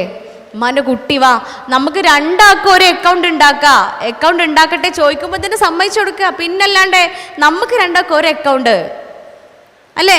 അക്കൗണ്ടിൻ്റെ ഐഡിയും പാസ്വേഡൊക്കെ നമുക്ക് 2 ആൾക്കും. നമ്മൾ 2 പേരും ഒരുമിച്ച് ഹായ് വരുന്നു, 2 പേരും ഹലോ തിരിച്ചയക്കുന്നു അല്ലേ? ഹലോ വരുന്നു, 2 പേരും ഒരുമിച്ച് ഹായ് അയക്കുന്നു. പെൺകുട്ടികളൊക്കെ ചിരിക്കുന്നുണ്ട് ഇയാളെ. നമ്മളെ മക്കളൊക്കെ ചിരിക്കുന്നുണ്ട്, ഞങ്ങൾക്കൊന്ന് അക്കൗണ്ട് വേണ്ടാന്ന് ഇല്ലേ? എന്നാൽ പിന്നെ ഞങ്ങൾക്ക് അക്കൗണ്ടേ വേണ്ട, ഞങ്ങൾ ഗൂഗിളിലൂടെ കയറി അക്കൗണ്ട് എടുത്തോണ്ട് അല്ലേ? ഐഡിയകളുണ്ട് ഗൂഗിളിലൂടെ, നമ്മളൊക്കെ ഒന്നും എത്തിപ്പെടാത്ത രൂപത്തിൽ 4-5 അക്കൗണ്ട് കൈകാര്യം ചെയ്യാൻ പറ്റുമെങ്കിൽ എന്തുകൊണ്ടാ ആ ഒരു ഫാൻറ്റാസ്റ്റിക് വേൾഡിലാണ് മക്കളുള്ളത് അല്ലേ? ആ ഒരു ഫാൻറ്റസിയാണ്, അതൊക്കെ ഒരു ഫാൻറ്റസിയാണ്. അതിലിങ്ങനെ നിൽക്കുക. എന്താണ് അതിൻ്റെ ആഫ്റ്റർ എഫക്റ്റ്, അതിൻ്റെയൊക്കെ പരിണിത ഫലം എന്താണ് എന്ന് മനസ്സിലാക്കുന്നില്ല. സംസാരിക്കാം, ഫ്രണ്ട്സ് വേണം, കൂട്ടുകെട്ട് വേണം. ഞാൻ പറഞ്ഞു, ഫ്രണ്ട്ഷിപ്പ് എന്ന് പറഞ്ഞാൽ ആ സമയത്ത് നമുക്കൊരു ചിറകാണ്. എല്ലാ കാലഘട്ടങ്ങളിലും കൂട്ടുകാർ എന്ന് പറഞ്ഞാൽ നമുക്ക് ചിറകാണ്, പറക്കാനുള്ള ഒരു ചിറകാണ് കൂട്ടുകാർ. പക്ഷേ അത് എപ്പോഴാണോ നമ്മുടെ ലക്ഷ്യങ്ങളിൽ നിന്നും നമ്മെ ഡീവിയേറ്റ് ചെയ്ത് മാറ്റുന്നത്, ലക്ഷ്യപൂർത്തീകരണങ്ങളിൽ നിന്നും എത്തിച്ചേരാൻ സഹായിക്കാതെ അവയിൽ നിന്നും നമുക്ക് വഴിമാറ്റി ആവശ്യപ്പെടുന്നത് എപ്പോഴാണോ അപ്പം നമ്മൾ അവിടെ ഫുൾ സ്റ്റോപ്പ് ഇടണം. അപ്പോൾ നമ്മൾ അവിടെ ഫുൾ സ്റ്റോപ്പ് ഇടണം. പക്ഷേ ഫുൾ സ്റ്റോപ്പ് ഇടാൻ സാധിക്കുന്ന പ്രായമല്ല അവരുടേത്. That is what is known as adolescent period. അതാണ് ട്രാൻസിഷൻ പീരീഡ്. അവിടെ കുട്ടികൾക്ക് താങ്ങും തണലുമായി വഴികാട്ടിയുമായി മാറേണ്ടത് തീർച്ചയായും നമ്മൾ പാരൻസ് തന്നെയാണ്. തെറ്റുകൾ സംഭവിക്കും, അവർക്ക് പ്രശ്നങ്ങളൊക്കെ ഉണ്ടാവും. പക്ഷെ അവിടെ നമ്മൾ സാരല്ലേ കുട്ടിയെ, ഇങ്ങനെയല്ല, അമ്മ ഉണ്ട് കൂടെ, ഉപ്പ ഉണ്ട് കൂടെ, നമുക്ക് തിരിച്ചു വരാം എന്ന് പറഞ്ഞുകൊണ്ട് കവാടങ്ങൾ തുറന്നിടണം അവർക്ക് മുന്നിൽ. അവർ വഴുതി ഇങ്ങനെ വീഴുമ്പോഴേ താഴെ തല ഇടിക്കാണ്ട് അവരെ താങ്ങാൻ വേണ്ടിയിട്ട് താഴെ നമ്മൾ നിൽക്കണം. അവർക്ക് താങ്ങായിക്കൊണ്ട് താഴെ നിൽക്കുന്നവരാവണം നമ്മൾ പാരൻസ്. അതുകൊണ്ട് ഇതൊക്കെ സംഭവിക്കാവുന്ന കാര്യങ്ങൾ തന്നെയാണ്. ഈ ഉമ്മ പറഞ്ഞു തുടരാണ്, ഇവർക്കൊക്കെ എന്ത് കൂടെ ഉണ്ട്? മൊബൈൽ ഫോണിൻ്റെ കൂടെ ഫ്രീ കിട്ടുന്ന ചാർജറും ഹെഡ്സെറ്റും അല്ലാത്ത ബോയ് ഫ്രണ്ട്സും കൂടെ ഉണ്ട്. ഇവരൊക്കെ എല്ലാ ആഴ്ചയും പുറത്തു പോകുന്നുണ്ട് എന്ന് പറഞ്ഞില്ലേ ഡോക്ടറെ, എൻ്റെ കുട്ടീനെ ഞാൻ സമ്മതിക്കലില്ല. ഇവരൊക്കെ പുറത്തു പോകുന്നത് ബ്യൂട്ടി പാർലറിലൊക്കെ പോയി ഏറ്റവും സുന്ദരികളായി, ഏറ്റവും ഭംഗിയുള്ള രൂപത്തിൽ, ഏറ്റവും അട്രാക്ഷൻ തോന്നുന്ന രൂപത്തിൽ വസ്ത്രമൊക്കെ ധരിച്ച് എല്ലാ ആഴ്ചയും അല്ലെങ്കിൽ തോന്നുമ്പോഴൊക്കെ പുറത്ത് പോകുന്നതേ ഒറ്റക്കല്ല, ഈ മൊബൈൽ ഫോണിൻ്റെ കൂടെ ഫ്രീ കിട്ടുന്ന സാധനങ്ങളൊപ്പാണ് എന്ന്. ഈ മൊബൈൽ ഫോണിൻ്റെ കൂടെ അവർക്ക് ഫ്രീ കിട്ടിയ ഈ ബോയ് ഫ്രണ്ട്സ് ഉണ്ടല്ലോ, അല്ലെങ്കിൽ ബെസ്റ്റീസ് ഉണ്ടല്ലോ, അല്ലെങ്കിൽ ബെസ്റ്റ് ഫ്രണ്ട്സ് ഉണ്ടല്ലോ, വാട്ട് എവർ ഇറ്റ് ഈസ്, എന്ത് പേര് കൊണ്ട് വിളിച്ചാലും വേണ്ടിയില്ല, അവരുടെ കൂടെയാണ് പുറത്തു പോകുന്നത്. നല്ല രസമായിരിക്കും. കാരണം എന്താ, സെക്ഷുവാലിറ്റി എന്ന് പറയുന്ന കാര്യം അതിൻ്റെ പീക്കിൽ നിൽക്കുന്ന സമയമാണ് അഡോളസെന്റ് പീരീഡ്. ഈസ്ട്രജൻ ഹോർമോൺ ഉണ്ട്. ഈസ്ട്രജൻ ഹോർമോൺ പെൺകുട്ടികളിലും ടെസ്റ്റോസ്റ്റിറോൺ ഹോർമോൺ ആൺകുട്ടികളിലുമുണ്ട്. ഈ ഹോർമോൺസ് ഉള്ളത് കാരണം ഏറ്റവും കൂടുതൽ സെക്ഷൽ ഏർജ് ഉണ്ടാവുന്ന സമയമാണ്. അതുകൊണ്ട് തന്നെ ആൺകുട്ടികൾക്ക് പെൺകുട്ടികളെക്കാളും കുറച്ചും കൂടെ കൂടുതലായിരിക്കും അതിനുള്ള ത്വര.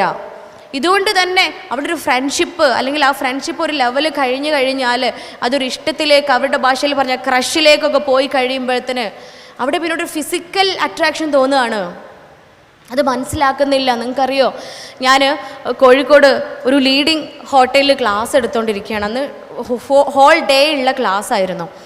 ഈ ക്ലാസ്സിനിടയിൽ നമ്മളിടക്ക് ഒന്ന് ഫ്രഷ് ആവാൻ വേണ്ടിയിട്ട് പുറത്തിറങ്ങും. അപ്പോൾ റിസപ്ഷനിലൊക്കെ പോയി നോക്കുന്ന സമയത്ത് ചെറിയ ചെറിയ പെൺകുട്ടികളും ആൺകുട്ടികളും അനിയത്തിമാർ, എൻ്റെയൊക്കെ ചെറിയ അനിയത്തിമാരാണെന്ന് തോന്നത്തക്ക രൂപത്തിലുള്ള നമ്മുടെ കുഞ്ഞു മക്കൾ, 8-ലോ 9-ലോ 10-ലോ +1 +2 ഒക്കെ പഠിക്കുന്ന ചെറിയ പെൺകുട്ടികൾ ആൺകുട്ടികൾ അവിടെ റൂമിന് വേണ്ടിയിട്ട് വെയിറ്റ് ചെയ്യുന്നുണ്ടാവും. അപ്പം നമുക്ക് ആരും മനസ്സിലാവില്ല അല്ലേ? മാസ്ക് ഇടുന്നുണ്ടല്ലോ. മാസ്ക് ഇടുന്നത് എന്തിനാ? കൊറോണ വരാണ്ടിരിക്കാന് അല്ലേ? കൊറോണ വരാണ്ടിരിക്കാനല്ലേ നമ്മളൊക്കെ മാസ്ക് ഇടല്? അതെ, കൊറോണ ഉണ്ടാവാൻ പാടില്ലല്ലോ, അതിന് വേണ്ടിയിട്ടാ. അപ്പോൾ മാസ്ക് ഇടുന്നത് കൊണ്ട് നമുക്ക് ആളെ ഐഡൻറ്റിഫൈ ചെയ്യാൻ പറ്റില്ല. നമ്മൾ ആലോചിക്കണം, നർമ്മം കലർത്തി ഇതൊക്കെ പറയുന്നുണ്ടെങ്കിലും മനസ്സിൽ ഇങ്ങനെ ആഗ്രഹിക്കാറുണ്ട്, തമ്പുരാനെ, എൻ്റെ കുഞ്ഞ്, എൻ്റെ മക്കൾ, അല്ലെങ്കിൽ ഞാൻ അറിയുന്നവർ, എനിക്ക് വേണ്ടപ്പെട്ടവർ ആരും തന്നെ അതിൽ ഉണ്ടാവരുതേ എന്ന് മനസ്സിൽ ആഗ്രഹിക്കാറുണ്ട്. എല്ലാവർക്കും അങ്ങനെ തന്നെയല്ലേ? എല്ലാവർക്കും അങ്ങനെയല്ലേ? എൻ്റെ അല്ല എങ്കിലും മറ്റാരുടെയോ മക്കളാണ്, മറ്റാരുടെയോ ഏറ്റവും പ്രിയപ്പെട്ടവരാണ്, മറ്റാരുടെയൊക്കെയോ കണ്ണിലെ ഉണ്ണികളാണ് ഈ മക്കള്. നമ്മളിങ്ങനെ താലോലിച്ച് വളർത്തുകയാണ് എൻ്റെ കുഞ്ഞിന് വേണ്ടിയിട്ട് നമ്മുടെ ഊർജവും സമ്പത്തും എല്ലാം ഇങ്ങനെ മാറ്റിവെക്കുകയാണ് നമ്മൾ മക്കൾക്ക് വേണ്ടിയിട്ട്. അവിടെയാണ് നാം അറിയാതെ ഇവർ ഇത്തരം ചതിക്കുഴികളിൽ പെട്ടുപോകുന്നത്. ചതിക്കുഴിയാണ്, അവരുടെ തെറ്റല്ല, അവരുടെ പ്രശ്നങ്ങളല്ല. കാരണം ചുറ്റും കാണുന്നതൊക്കെ ഇതാണ്.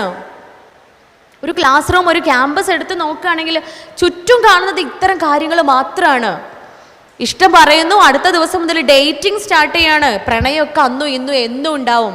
കാരണം സ്നേഹം, പ്രണയം എന്ന് പറയുന്നത് മനുഷ്യ സഹജമാണ്. മനുഷ്യ വികാരങ്ങളിൽപ്പെട്ട ഏറ്റവും തീക്ഷ്ണമായ ഒരു വികാരം തന്നെയാണത്. തെറ്റ് പറയുകയല്ല, കുറ്റപ്പെടുത്തുകയല്ല. പക്ഷേ അതേത് രൂപത്തിൽ അവസാനിക്കുന്നു, അതേത് രൂപത്തിൽ നമ്മുടെ ജീവിതത്തെ ബാധിക്കുന്നു എന്നതുകൂടി യുക്തി ഉപയോഗിച്ച് ചിന്തിക്കുക. കാരണം യുക്തി പൂർണ്ണമാകുന്നത് 25 വയസ്സിനുള്ളിലാണ്.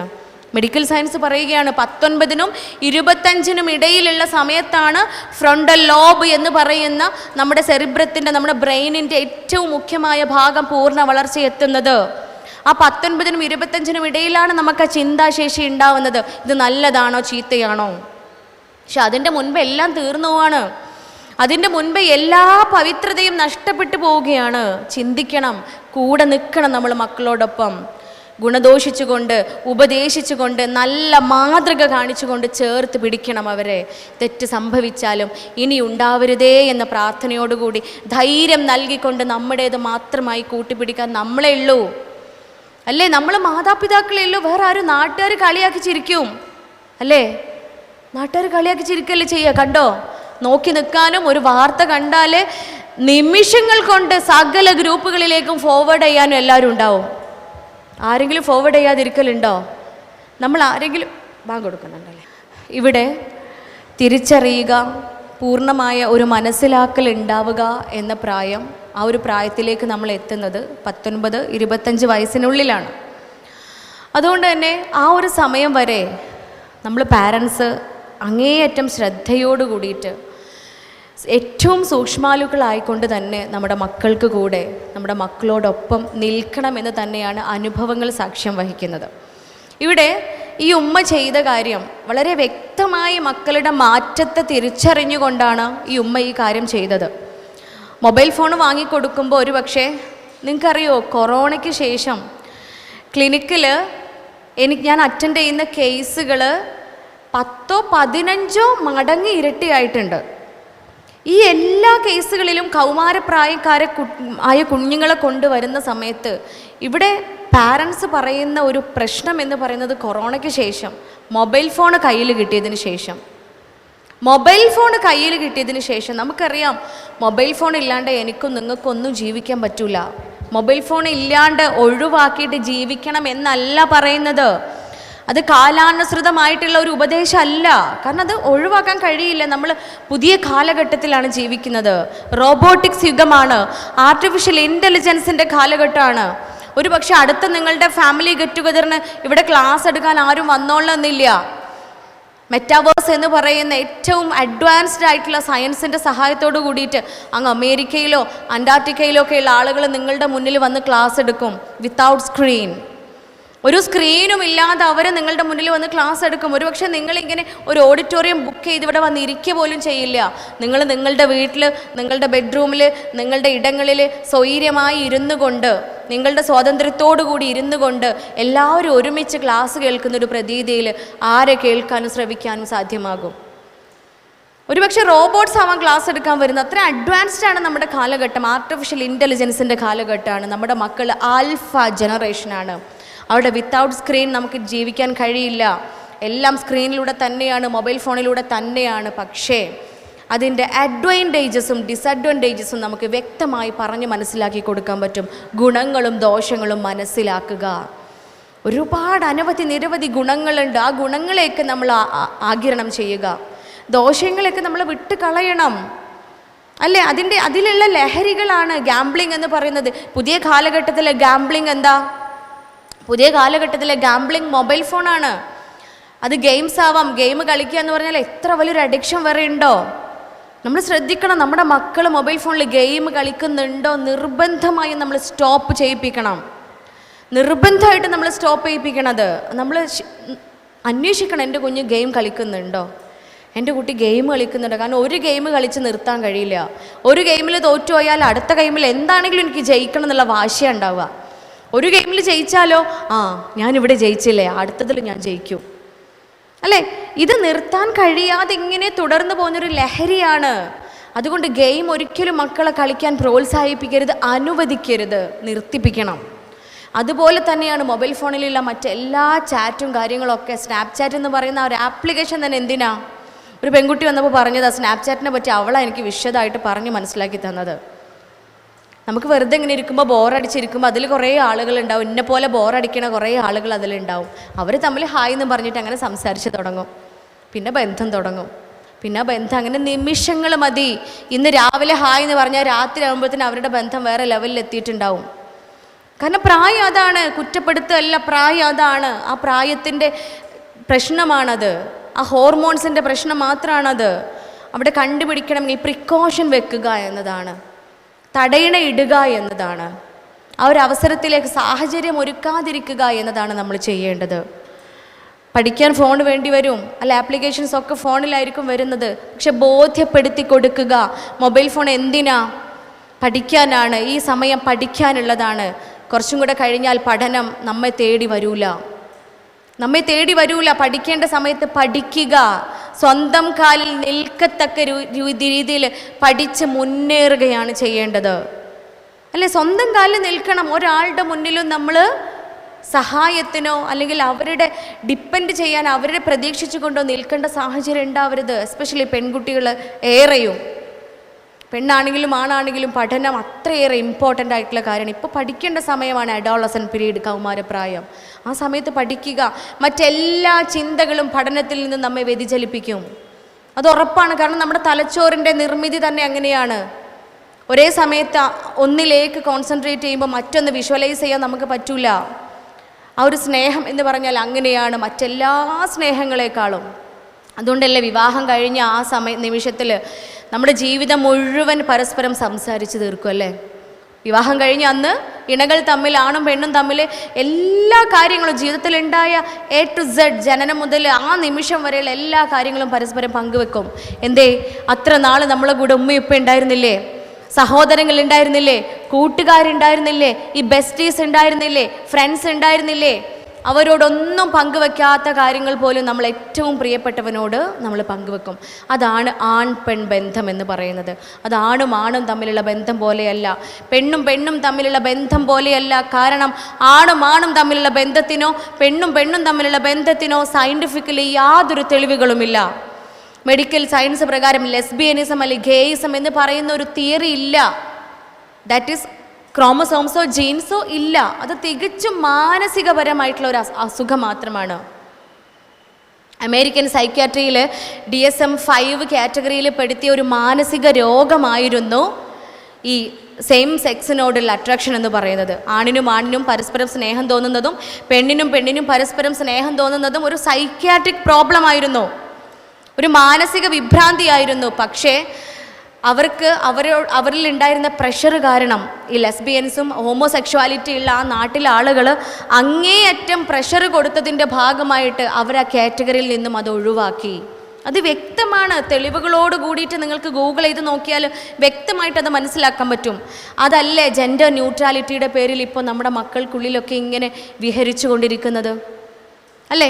എന്താണ് ജെൻഡർ ഈക്വാലിറ്റിയും ജെൻഡർ ന്യൂട്രാലിറ്റിയും തമ്മിലുള്ള വ്യത്യാസം നമ്മൾ മനസ്സിലാക്കണം. Gender equality is there. Gender equality എപ്പോഴും വേണം.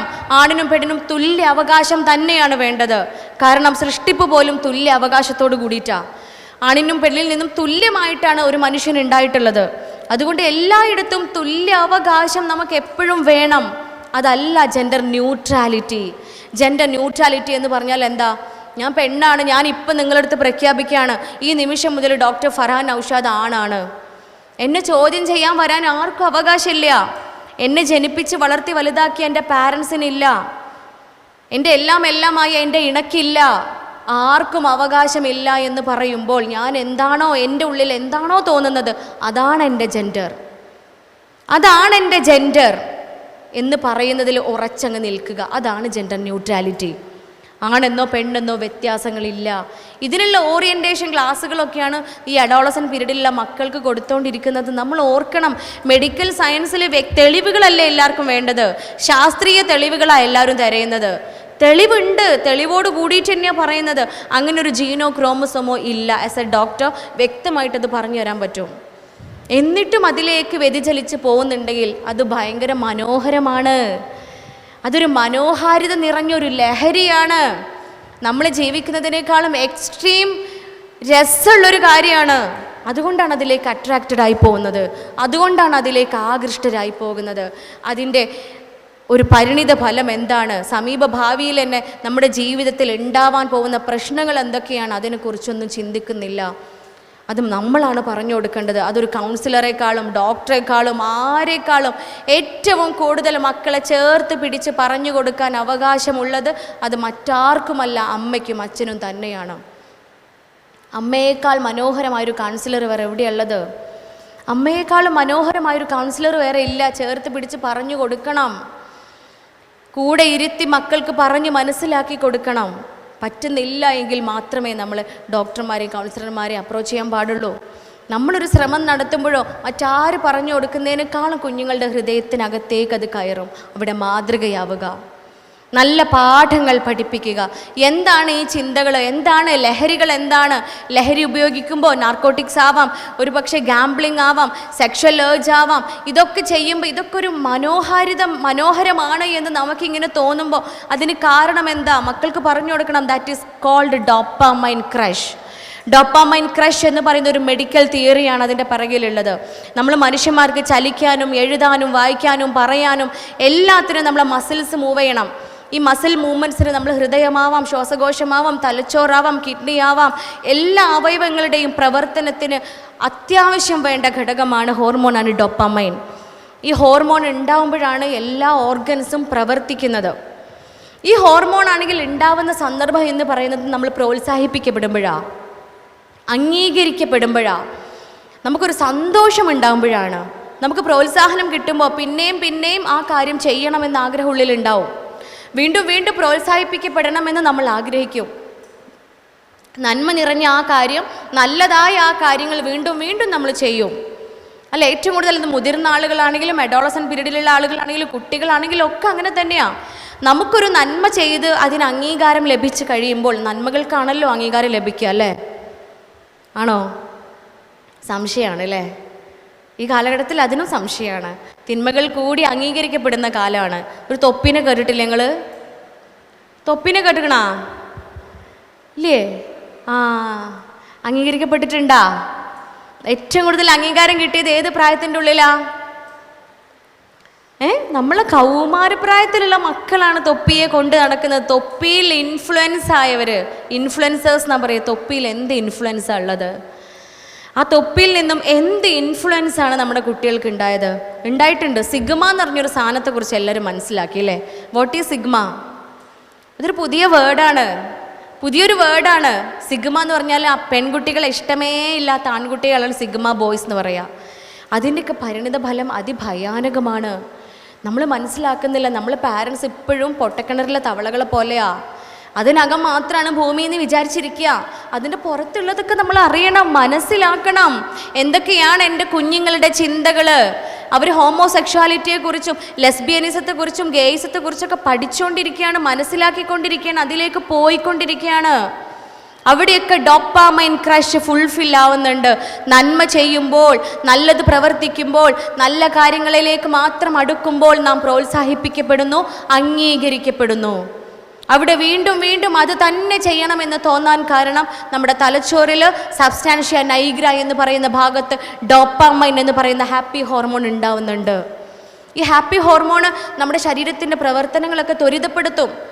മസിൽസ് ആവാം, ഓർഗൻസ് ആവാം, ബ്രെയിൻ ആവാം, ഇതൊക്കെ കൂടുതൽ ആവേശത്തോടു കൂടി പ്രവർത്തിക്കാൻ തുടങ്ങും. സോ വീണ്ടും വീണ്ടും ആക്റ്റീവായിട്ട് നമുക്ക് ആ കാര്യങ്ങൾ ചെയ്യാനുള്ള എനർജി ശരീരം തന്നെ പ്രൊവൈഡ് ചെയ്യും. പക്ഷേ ഈ നന്മകളൊന്നുമില്ലാതെ, ഈ പ്രോത്സാഹനങ്ങളൊന്നുമില്ലാതെ നമുക്ക് ഡോപ്പാമൈൻ ക്രഷ് ഫുൾഫിൽ ആവുന്നുണ്ട്. ഡോപ്പാമൈൻ എന്ന് പറയുന്ന ഹോർമോൺ അവിടെ ഉണ്ടാവുന്നുണ്ട്. എപ്പോൾ? നാർക്കോട്ടിക്സ് ഉപയോഗിക്കുമ്പോൾ, ലഹരി പദാർത്ഥങ്ങൾ ഉപയോഗിക്കുമ്പോൾ, എനി സോർട്ട് ഓഫ് നാർക്കോട്ടിക്സ്, എല്ലാ തരത്തിലുള്ള ലഹരികൾ ഉപയോഗിക്കുമ്പോഴും അതെ അല്ലേ? ലഹരി ഉപയോഗിക്കരുത് എന്ന് പറഞ്ഞ് മനസ്സിലാക്കി കൊടുക്കണമെങ്കിൽ നമ്മൾ മാതാപിതാക്കൾ ഉപയോഗിക്കാത്തവരാവണ്ടേ, നമ്മൾ അതുമായി ബന്ധപ്പെടാത്തവരാവണ്ടേ. അരുതേ എന്ന് പറയണമെങ്കിൽ നമ്മളത് ചെയ്യുന്നില്ല എന്ന് ഉറപ്പിക്കണ്ടേ. മാതൃക കാണിക്കേണ്ടവരാണ് നമ്മൾ മാതാപിതാക്കളാണ് മക്കളുടെ മാതൃക. നമ്മൾ ഒഴിവാക്കുക, മക്കളെ പറഞ്ഞ് പഠിപ്പിച്ചു കൊടുക്കുക. ഏത് ലഹരി പദാർത്ഥത്തിൻ്റെ പുറത്താണ് ഇറ്റ് കോസസ് ക്യാൻസർ എന്ന് എഴുതി വെക്കാത്തത്? It is injurious to health എന്ന് എഴുതി വെക്കാത്ത ഏത് ലഹരി പദാർത്ഥമാണുള്ളത്? അത് പറഞ്ഞു കൊടുക്കണം. ലഹരി എപ്രകാരമാണ് നമ്മുടെ ശരീരത്തെയും മനസ്സിനെയും പൂർണ്ണമായും നശിപ്പിക്കുന്നത് എന്ന് ഉണർത്തണം. അനുഭവങ്ങളെ ചെന്ന് കൊണ്ടുപോയി കാണിച്ചു കൊടുക്കണം. ഡി അഡിക്ഷൻ സെൻ്ററുകളിൽ നമ്മളെ മക്കളെ കൊണ്ടുപോകണം. അനാഥ മന്ദിരങ്ങളിലും അഗതി മന്ദിരങ്ങളിലും കൊണ്ടുപോയി കാണിച്ചു കൊടുക്കണം. കാരണം അവർക്ക് അനുഭവങ്ങൾ കുറവാണ്. അവരുടെ അനുഭവങ്ങൾ മുഴുവൻ കാഴ്ചയും കേൾവിയുമാണ്. അല്ലേ? മൊബൈൽ ഫോണിലാണ് എപ്പോഴും ഷോർട്സാണ്, ഷോർട്ടായിട്ടുള്ള അനുഭവങ്ങൾ മാത്രമാണ് അവർക്കുള്ളത്. ബാക്കിയൊന്നും മക്കൾ കാണുന്നില്ല. അതുകൊണ്ട് നമ്മൾ കൊണ്ടുപോയി ഇൻറ്റൻഷനലി അവരുമായിട്ട് മാസത്തിലൊരിക്കൽ അല്ലെങ്കിൽ 2 ആഴ്ചയിലൊരിക്കൽ അല്ലെങ്കിൽ ആഴ്ചയിലൊരിക്കൽ കൊണ്ടുപോയി കാണിക്കുക. ഡി അഡിക്ഷൻ സെൻ്ററുകളിൽ കൊണ്ടുപോവുക, പാലിയേറ്റീവ് സെൻറ്റേഴ്സുകളിൽ കൊണ്ടുപോവുക. അഗതി മന്ദിരങ്ങളിലും അനാഥാലയങ്ങളിലും കൊണ്ടുപോവുക, പ്രയാസപ്പെടുന്നവരെയും കഷ്ടപ്പെടുന്നവരെയും കാണിച്ചു കൊടുക്കുക. ഉപദേശങ്ങൾ ആ കാഴ്ചയിലൂടെ പകർന്നു നൽകിക്കൊണ്ട് നമ്മൾ നൽകുക. പറഞ്ഞു കൊടുക്കണ്ട, പകർന്ന് നൽകിക്കൊണ്ട് അവരെ ഉണർത്തുകയാണ് ചെയ്യേണ്ടത്. അതാണ് ലഹരികൾ. അത് ഡോപ്പാമൈൻ ക്രഷ് അവിടെ ഫുൾഫിൽ ചെയ്യുന്നുണ്ട്. രണ്ടാമത്തേതാണ് ഗാംബ്ലിങ്. നേരത്തെ പറഞ്ഞ mobile phone, it's a kind of ചൂതാട്ടം. അത് ചൂതാട്ടം തന്നെയാണ് മൊബൈൽ ഫോൺസ്. നേരത്തെ പറഞ്ഞ പോലെ ഗെയിംസ് കളിച്ചു തുടങ്ങിയ പിന്നെ നിർത്താൻ പറ്റൂല അല്ലേ? 1-2 റീല് കണ്ട് തരാം ഉമ്മ എന്ന് പറഞ്ഞിട്ട് ഉമ്മാൻ്റെ അടുത്തത് മൊബൈൽ ഫോൺ വാങ്ങും. 2 റീല് കാണേണ്ട അടുത്ത് 200ാമത്തെ റീല് കണ്ടിട്ടായിരിക്കും നമുക്ക് ബോധം വരുന്നത്, 200 ആയി എന്നുള്ള ബോധം ഇല്ലേ? ഇതെന്താ സംഭവിക്കണത്? എന്താ നല്ല രസമാണ് കണ്ണിന്. കാരണം ബ്രെയിനും നമ്മളെ സെൻട്രൽ നെർവസ് സിസ്റ്റവും ഓട്ടോ നെർവസ് സിസ്റ്റവും തമ്മിൽ വലിയ പണിയൊന്നുമില്ല. ഇവർക്ക് കോർഡിനേറ്റ് ചെയ്തിട്ട് ഒരു പണി എടുക്കാനില്ല. ഈ 2 നെർവസ് സിസ്റ്റംസും തമ്മിൽ ഒരുപോലെ പ്രവർത്തിക്കുമ്പോഴാണ് ബുദ്ധി കൂടുക, അവിടെയാണ് ചിന്താശേഷി കൂടുക, അവിടെയാണ് ചിന്തിക്കാൻ സാധിക്കുക. ഇവിടെ അതൊന്നും സംഭവിക്കുന്നില്ല ഇല്ലേ? ഒരു നെർവിന് മാത്രമേ പണിയുള്ളൂ, കാണുക, കേൾക്കുക. ഇത് രണ്ടും മാത്രമേ ജോലി ചെയ്യുന്നുള്ളൂ. അവിടെ ബ്രെയിൻ പ്രവർത്തിക്കുന്നില്ല. അതുകൊണ്ട് നല്ല രസമാണ്. മസിൽസിനൊന്നും ഒരു മൂവ്മെൻറ്റ്സും വേണ്ട. മനസ്സിലാക്കുക, നമ്മുടെ സമയമാണ് അഡോളസെൻ്റ് പീരീഡ് എന്ന് പറഞ്ഞാൽ നമ്മൾ പഠിക്കുന്ന സമയമാണ്, വിലപ്പെട്ട സമയമാണ്. ഓരോ നിമിഷവും പഠിക്കാനുള്ള സമയമാണ്. 2 റീല് കാണുകയെന്ന് പറഞ്ഞാൽ 2 റീല് മതി, അത് കണ്ടിട്ട് കൊടുക്കണം അല്ല. ഒരു ലിമിറ്റ് വെക്കുക, പൂർണ്ണമായും ഒഴിവാക്കാൻ അല്ല ഡോക്ടർ പറയുന്നത്. അല്ല, പുതിയ കാലഘട്ടമാണ്, അവിടെ അത് പറയാൻ സാധിക്കില്ല. നമുക്ക് ആർക്കും മൊബൈൽ ഫോൺ ഇല്ലാതെ ജീവിക്കാൻ സാധിക്കില്ല. പക്ഷെ ലിമിറ്റ് വെക്കുക. ഞാൻ എൻ്റെ ഫോൺ ഉപയോഗിക്കുന്നു, വ്യക്തമായ ധാരണ ഉണ്ടാവണം. എൻ്റെ പ്രൊഫഷൻ, എൻ്റെ കരിയർ, എൻ്റെ എഡ്യൂക്കേഷൻ, എൻ്റെ ബിസിനസ്, എൻ്റെ ജോബ്, ഇവയ്ക്ക് വേണ്ടിയിട്ടല്ലാതെ ഞാൻ എൻ്റെ മൊബൈൽ ഫോൺ ഉപയോഗിക്കുന്നില്ല എന്ന ഉറപ്പ് നമ്മൾ ഓരോരുത്തരും നമ്മുടെ ജീവിതത്തിൽ കൊണ്ടുവരിക. ഓരോ നിമിഷവും വിലപ്പെട്ടതാണ്. എൻ്റർടൈൻമെൻറ്റ് എന്നതിനൊരു ലിമിറ്റ് വെക്കുക. അപ്പോൾ നമ്മളെ മക്കൾ നമ്മെ മാതൃകയാക്കും അല്ലേ? ഫോണില്ലാത്ത, സ്ക്രീനില്ലാത്ത സമയങ്ങൾ മക്കൾക്കും കുടുംബത്തിനും ഇടയിൽ ഉണ്ടാക്കുക. ഞാൻ എൻ്റെ ഒരു അനുഭവം എല്ലാ ക്ലാസ്സുകളിലും പങ്കുവെക്കാറുണ്ട്. ഒരിക്കലൊരു ഫാമിലി പ്രോബ്ലം വന്നതാണ്. ഭാര്യയും ഭർത്താവുമാണ് വന്നത്. 2 പേരും ഗവൺമെൻറ് എംപ്ലോയീസാണ്. ഭയങ്കര പ്രശ്നങ്ങളാണ് അവർക്ക് ഉള്ളിലുള്ളത്. കുറേ സമയം ഇരുന്ന് സംസാരിച്ചു. അവസാനം ഞാൻ അവർക്കൊരു ഹോംവർക്ക് കൊടുത്തു. എന്താണെന്ന് വെച്ചാൽ 2 പേരും ഒരു ദിവസം ജോലിയൊക്കെ ലീവ് എടുത്ത് ഒരു ദിവസം വീട്ടിലിരിക്കുക. വീട്ടിലിരുന്നിട്ട് മനോഹരമായിട്ടൊന്ന് സംസാരിക്കുക. അവർക്കുള്ളിൽ ഒരുപാട് കാര്യങ്ങൾ സംസാരിക്കാനുണ്ട്. ഞാൻ എൻ്റെ ക്ലിനിക്ക് 4 ദിവസം ഓഫ് ചെയ്ത് ഓരോ കൂടി ഇരുന്നിട്ടും കാര്യമില്ല, അത് തീരൂല. അപ്പോൾ 2 പേരും തന്നെ ലീവ് എടുത്തിട്ട് ഒരു ദിവസം ഒരുമിച്ച് വീട്ടിലിരിക്കാൻ വേണ്ടിയിട്ട് പറഞ്ഞു. അങ്ങനെ ആ ദിവസം കഴിഞ്ഞ് 3ാമത്തെ ദിവസം അവർ ക്ലിനിക്കിൽ വന്നു. 3ാമത്തെ ദിവസം ക്ലിനിക്കിൽ വന്നപ്പോൾ പണ്ടുള്ളതിനേക്കാ പ്രശ്നം. പണ്ട് നേരത്തെ ആദ്യത്തെ ദിവസം എൻ്റെ അടുത്ത് വന്നതിനേക്കാളും പ്രശ്നങ്ങളായിട്ട് അവർ വന്നത്. തമ്പുരാനെ, എൻ്റെ കൗൺസിലിംഗ് തെറ്റിപ്പോയോ എന്നിങ്ങനെ സങ്കടപ്പെട്ട് വിഷമിച്ചിരിക്കുക. എന്ത് പറ്റി? ഇവർ വിശദീകരിച്ച് തന്നു. രാവിലെ നേരം വെളുത്തു, 2 പേരും ലീവൊക്കെ ഓഫീസിൽ വിളിച്ച് പറഞ്ഞു, വീട്ടിലിരിക്കുകയാണ്. അങ്ങനെ ഭാര്യ എന്ത് ചെയ്തു? അടുക്കളയിലാണ്, ഭക്ഷണം ബ്രേക്ക്ഫാസ്റ്റ് ഉണ്ടാക്കാനുള്ള പ്രിപ്പറേഷനിലാണ്. ബ്രേക്ക്ഫാസ്റ്റിന് വേണ്ടിയുള്ള കറിക്കൊക്കെ വേണ്ട കാര്യങ്ങളൊക്കെ ഹസ്ബൻഡ് അടുത്തിരുന്നിട്ട് അരിയാണ്. അങ്ങനെ സംസാരിക്കണമല്ലോ, ഒരുപാട് കാലങ്ങളായിട്ട് സംസാരിക്കാതെ വെച്ചൊരു കാര്യമുണ്ട്. ഈ വൈഫിനൊരു പ്രമോഷൻ വന്നിട്ടുണ്ട്. ആ പ്രമോഷൻ്റെ കാര്യം സംസാരിക്കാൻ വേണ്ടിയിട്ട്, പ്രമോഷൻ വിത്ത് ട്രാൻസ്ഫർ ആണ്. സോ ആ കാര്യം തൻ്റെ ഇണയുടെ അടുത്ത് സംസാരിച്ചിട്ടുണ്ടായിരുന്നില്ല. അപ്പോൾ ആ കാര്യം പങ്കുവയ്ക്കാൻ വേണ്ടിയിട്ട് ഇവർ തുടങ്ങുകയാണ്. അങ്ങനെ ഈ പ്രമോഷൻ്റെ കാര്യങ്ങൾ ഒന്നൊന്നായി ഇങ്ങനെ പറഞ്ഞു തുടങ്ങി. പറയുന്നതിനനുസരിച്ച് മൂപ്പർ അവിടെ നിന്ന് മൂളുന്നുണ്ട്. എന്ന് പറഞ്ഞിട്ട് മൂളം കേൾക്കുന്നുണ്ട്. അപ്പോൾ മൂളൽ കേൾക്കുമ്പോൾ നമുക്ക് എന്താ, കേൾക്കുന്നുണ്ട് എന്നതിൻ്റെ ഒരു സൈനാണല്ലോ മൂളുക എന്ന് പറയുന്നത്. മനസ്സിലാവണില്ല നിങ്ങൾക്ക്? അപ്പോൾ ഈ മൂളലിനനുസരിച്ച് ഈ സ്ത്രീ അവരുടെ കാര്യങ്ങളൊക്കെ ഇങ്ങനെ പറഞ്ഞു കൊടുത്തു. എല്ലാം കഴിഞ്ഞ് അവസാനം എന്ത് ചെയ്തു? ഇവർ വന്നിട്ട് തൻ്റെ ഹസ്ബൻഡിൻ്റെ അടുത്തിരുന്ന് എന്നിട്ട് പറഞ്ഞു, ഇപ്പം എന്താ നിങ്ങൾക്ക് തോന്നുന്നേ? ഇതൊക്കെ കേട്ടിട്ട് ഇനി എന്താ നിങ്ങളുടെ അഭിപ്രായം എന്താണെന്ന് ചോദിച്ചു. അപ്പം മൂപ്പര് കയ്യിലുള്ള ഫോൺ ഇങ്ങനെ താഴെ വെച്ചിട്ട് ചോദിക്കുക, ഇതിപ്പോൾ എന്താ പറയണത്? നീ ഇപ്പം എന്തിനെക്കുറിച്ചാ പറയുന്നത് എന്ന്. അപ്പം അങ്ങ് അടയപ്പെട്ട ബെഡ്റൂമിൻ്റെ വാതിൽ പിറ്റേ ദിവസം എൻ്റെ അടുത്ത് ക്ലിനിക്കിൽ വരാൻ വേണ്ടിയിട്ട് ഡ്രസ്സ് ചെയ്ത് അവർ പുറത്തിറങ്ങുമ്പോഴാണ് തുറക്കണത്. എന്തേപ്പം ഉണ്ടായി? ഇവിടെ ആർക്കാ തെറ്റ് പറ്റിയത്? ആർക്കാ തെറ്റ് സംഭവിച്ചത്? യെസ്, മീ അല്ലേ? എനിക്കാണ് തെറ്റ് പറ്റിയത്. ഡോക്ടർക്കാണ് തെറ്റ് പറ്റിയത്. എനിക്ക് മാത്രമാണ് തെറ്റ് പറ്റിയത്. കാരണം എന്താ? ഹോംവർക്ക് കൊടുക്കുമ്പോൾ വിത്ത് ഇൻസ്ട്രക്ഷൻ ആവണം നമ്മൾ കൊടുക്കേണ്ടത് അല്ലേ? ഇൻസ്ട്രക്ഷൻസ് കറക്റ്റ് ആവണം. ഞാൻ അവിടെ ഒരു പാഠം പഠിച്ചു. ഇത്തരം ഹോംവർക്കുകൾ ദമ്പതികൾക്കിടയിൽ കൊടുക്കുമ്പോൾ ഡോക്ടറെ വിത്തൗട്ട് സ്ക്രീൻ എന്നത് നിങ്ങൾ പറയണമെന്ന് എൻ്റെ തലച്ചോറ് എന്നെ പഠിപ്പിച്ചു. ഇല്ലേ? ലീവ് എടുത്ത് നിൽക്കണം. മൊബൈൽ ഫോൺ ഉണ്ടാവാൻ പാടില്ല, TV ഉണ്ടാവാൻ പാടില്ല, ലാപ്ടോപ്പ് ഉണ്ടാവാൻ പാടില്ല, ഗാഡ്ജറ്റ്സ് ഉണ്ടാവാൻ പാടില്ല. വിത്തൗട്ട് സ്ക്രീൻ, ഒരു സ്ക്രീനുകളും ഇല്ലാതെ നിങ്ങൾ രണ്ടുപേരും ലീവ് എടുത്ത് വീട്ടിൽ നിൽക്കണമെന്ന് അന്ന് മുതൽ ഇന്ന് വരെ ഞാൻ പറയാൻ തുടങ്ങി. അല്ലേ? അല്ലെങ്കിൽ പ്രശ്നം ഗുരുതരമാവും. ഈ മൊബൈൽ ഫോണ് തന്നെയാണ് ഒട്ടുമിക്ക പ്രശ്നങ്ങളുടെയും കാരണം. അല്ല, ഒട്ടുമിക്ക പ്രശ്നങ്ങളുടെയും കാരണം അത് തന്നെയാണ്. നമ്മുടെ അഭിവാജ്യ ഘടകമാണ് mobile phone. Without mobile phone we can live. അങ്ങനെയാണ് നമ്മളേക്ക് അവസ്ഥ. പക്ഷേ ലിമിറ്റ് വെക്കുക. വീടിനുള്ളിൽ മൊബൈൽ ഫോൺ ഇല്ലാതെ ഉമ്മയും ഉപ്പയും മക്കളും വല്യമ്മയും വല്യപ്പയും മാത്രമുള്ള കുറച്ച് നിമിഷങ്ങൾ, ഒരു 1/2 മണിക്കൂറെങ്കിലും വീട്ടിലുണ്ടാക്കുക. 1/2 മണിക്കൂർ മതി, ദാറ്റ്സ് ഇനഫ്. 1/2 മണിക്കൂർ മതി, കൂടുതൽ പറയുന്നില്ല. 1/2 മണിക്കൂർ മൊബൈൽ ഫോൺ ഇല്ലാതെ സ്വിച്ച് ഓഫ് ആക്കി വെക്കുക, മാറ്റി വയ്ക്കുക. ഒരു സ്ക്രീനും ഇല്ലാതെ മക്കളും അമ്മയും അച്ഛനും മുത്തശ്ശിയും മുത്തശ്ശനും ഒരുമിച്ചിരുന്ന് സംസാരിക്കുക. എന്ത് രസമായിരിക്കുമെന്നറിയോ? അവിടെ ഉള്ളിലുള്ളതൊക്കെ സബ് കോൺഷ്യസ് മൈൻഡിലേക്ക്, ഉപബോധ മനസ്സിലേക്ക് മാറ്റി വയ്ക്കപ്പെട്ട കാര്യങ്ങൾ കൂടി പുറത്തെടുത്ത് നമ്മൾ സംസാരിക്കും, പങ്കുവയ്ക്കപ്പെടും. അവിടെ പരിഹാരങ്ങൾ ഉണ്ടായി വരും, പ്രശ്നങ്ങൾ പരിഹരിക്കപ്പെടും. കൂടുതൽ കൂടുതൽ പ്രശ്നങ്ങളിലേക്ക് പോവാതെ നമ്മ ഇങ്ങനെ താങ്ങായും തണലായും പരസ്പരം മാറാൻ സാധിക്കും. അതിന് ഹോംവർക്ക് ചെയ്യണം. നമ്മൾ ഹോംവർക്ക് ചെയ്ത് ചിന്തിച്ച് എഴുതി വെച്ച് ടു ഡു ലിസ്റ്റ് ഉണ്ടാക്കി ജേണൽ എഴുതി വെച്ച് ജീവിക്കണം. അതാണ് പുതിയ കാലഘട്ടം പഠിപ്പിക്കുന്നത്, പണ്ടത്തെ കാലമല്ല. പുതിയ കാലഘട്ടം എന്ന് പറയുന്നത് അതാണ്. അതുകൊണ്ട് ഏറ്റവും നല്ല ഡോപ്പാമൈൻ ക്രഷ് ഫുൾഫില്ല് ആവാൻ നമ്മൾ നന്മകൾ ചെയ്തുകൊണ്ട് അഭിനന്ദിക്കപ്പെടുക. അവിടെ നാർക്കോട്ടിക്സ് ആകരുത്, ഗാംബ്ലിങ് ആവരുത്, മൊബൈൽ ഫോണിലൂടെ ഉണ്ടാവുന്ന ചതിക്കുഴികളിൽ പെട്ടുപോയിട്ടാവരുത്. നമുക്കറിയാമല്ലേ, ഈ പ്രേമബന്ധങ്ങളിൽ പെട്ടുപോയാൽ എന്തുകൊണ്ട് പഠനം ഇല്ലാണ്ടാവണോ? മാത്തമാറ്റിക്സിന് മാർക്കൊക്കെ കുറഞ്ഞ് നമ്മൾ തീരെ മാർക്കില്ലാണ്ട് വരികയായിരിക്കും. ബസ്സിൽ നിന്ന് മുഴുവൻ നമ്മൾ എന്താ വിചാരിക്കുക?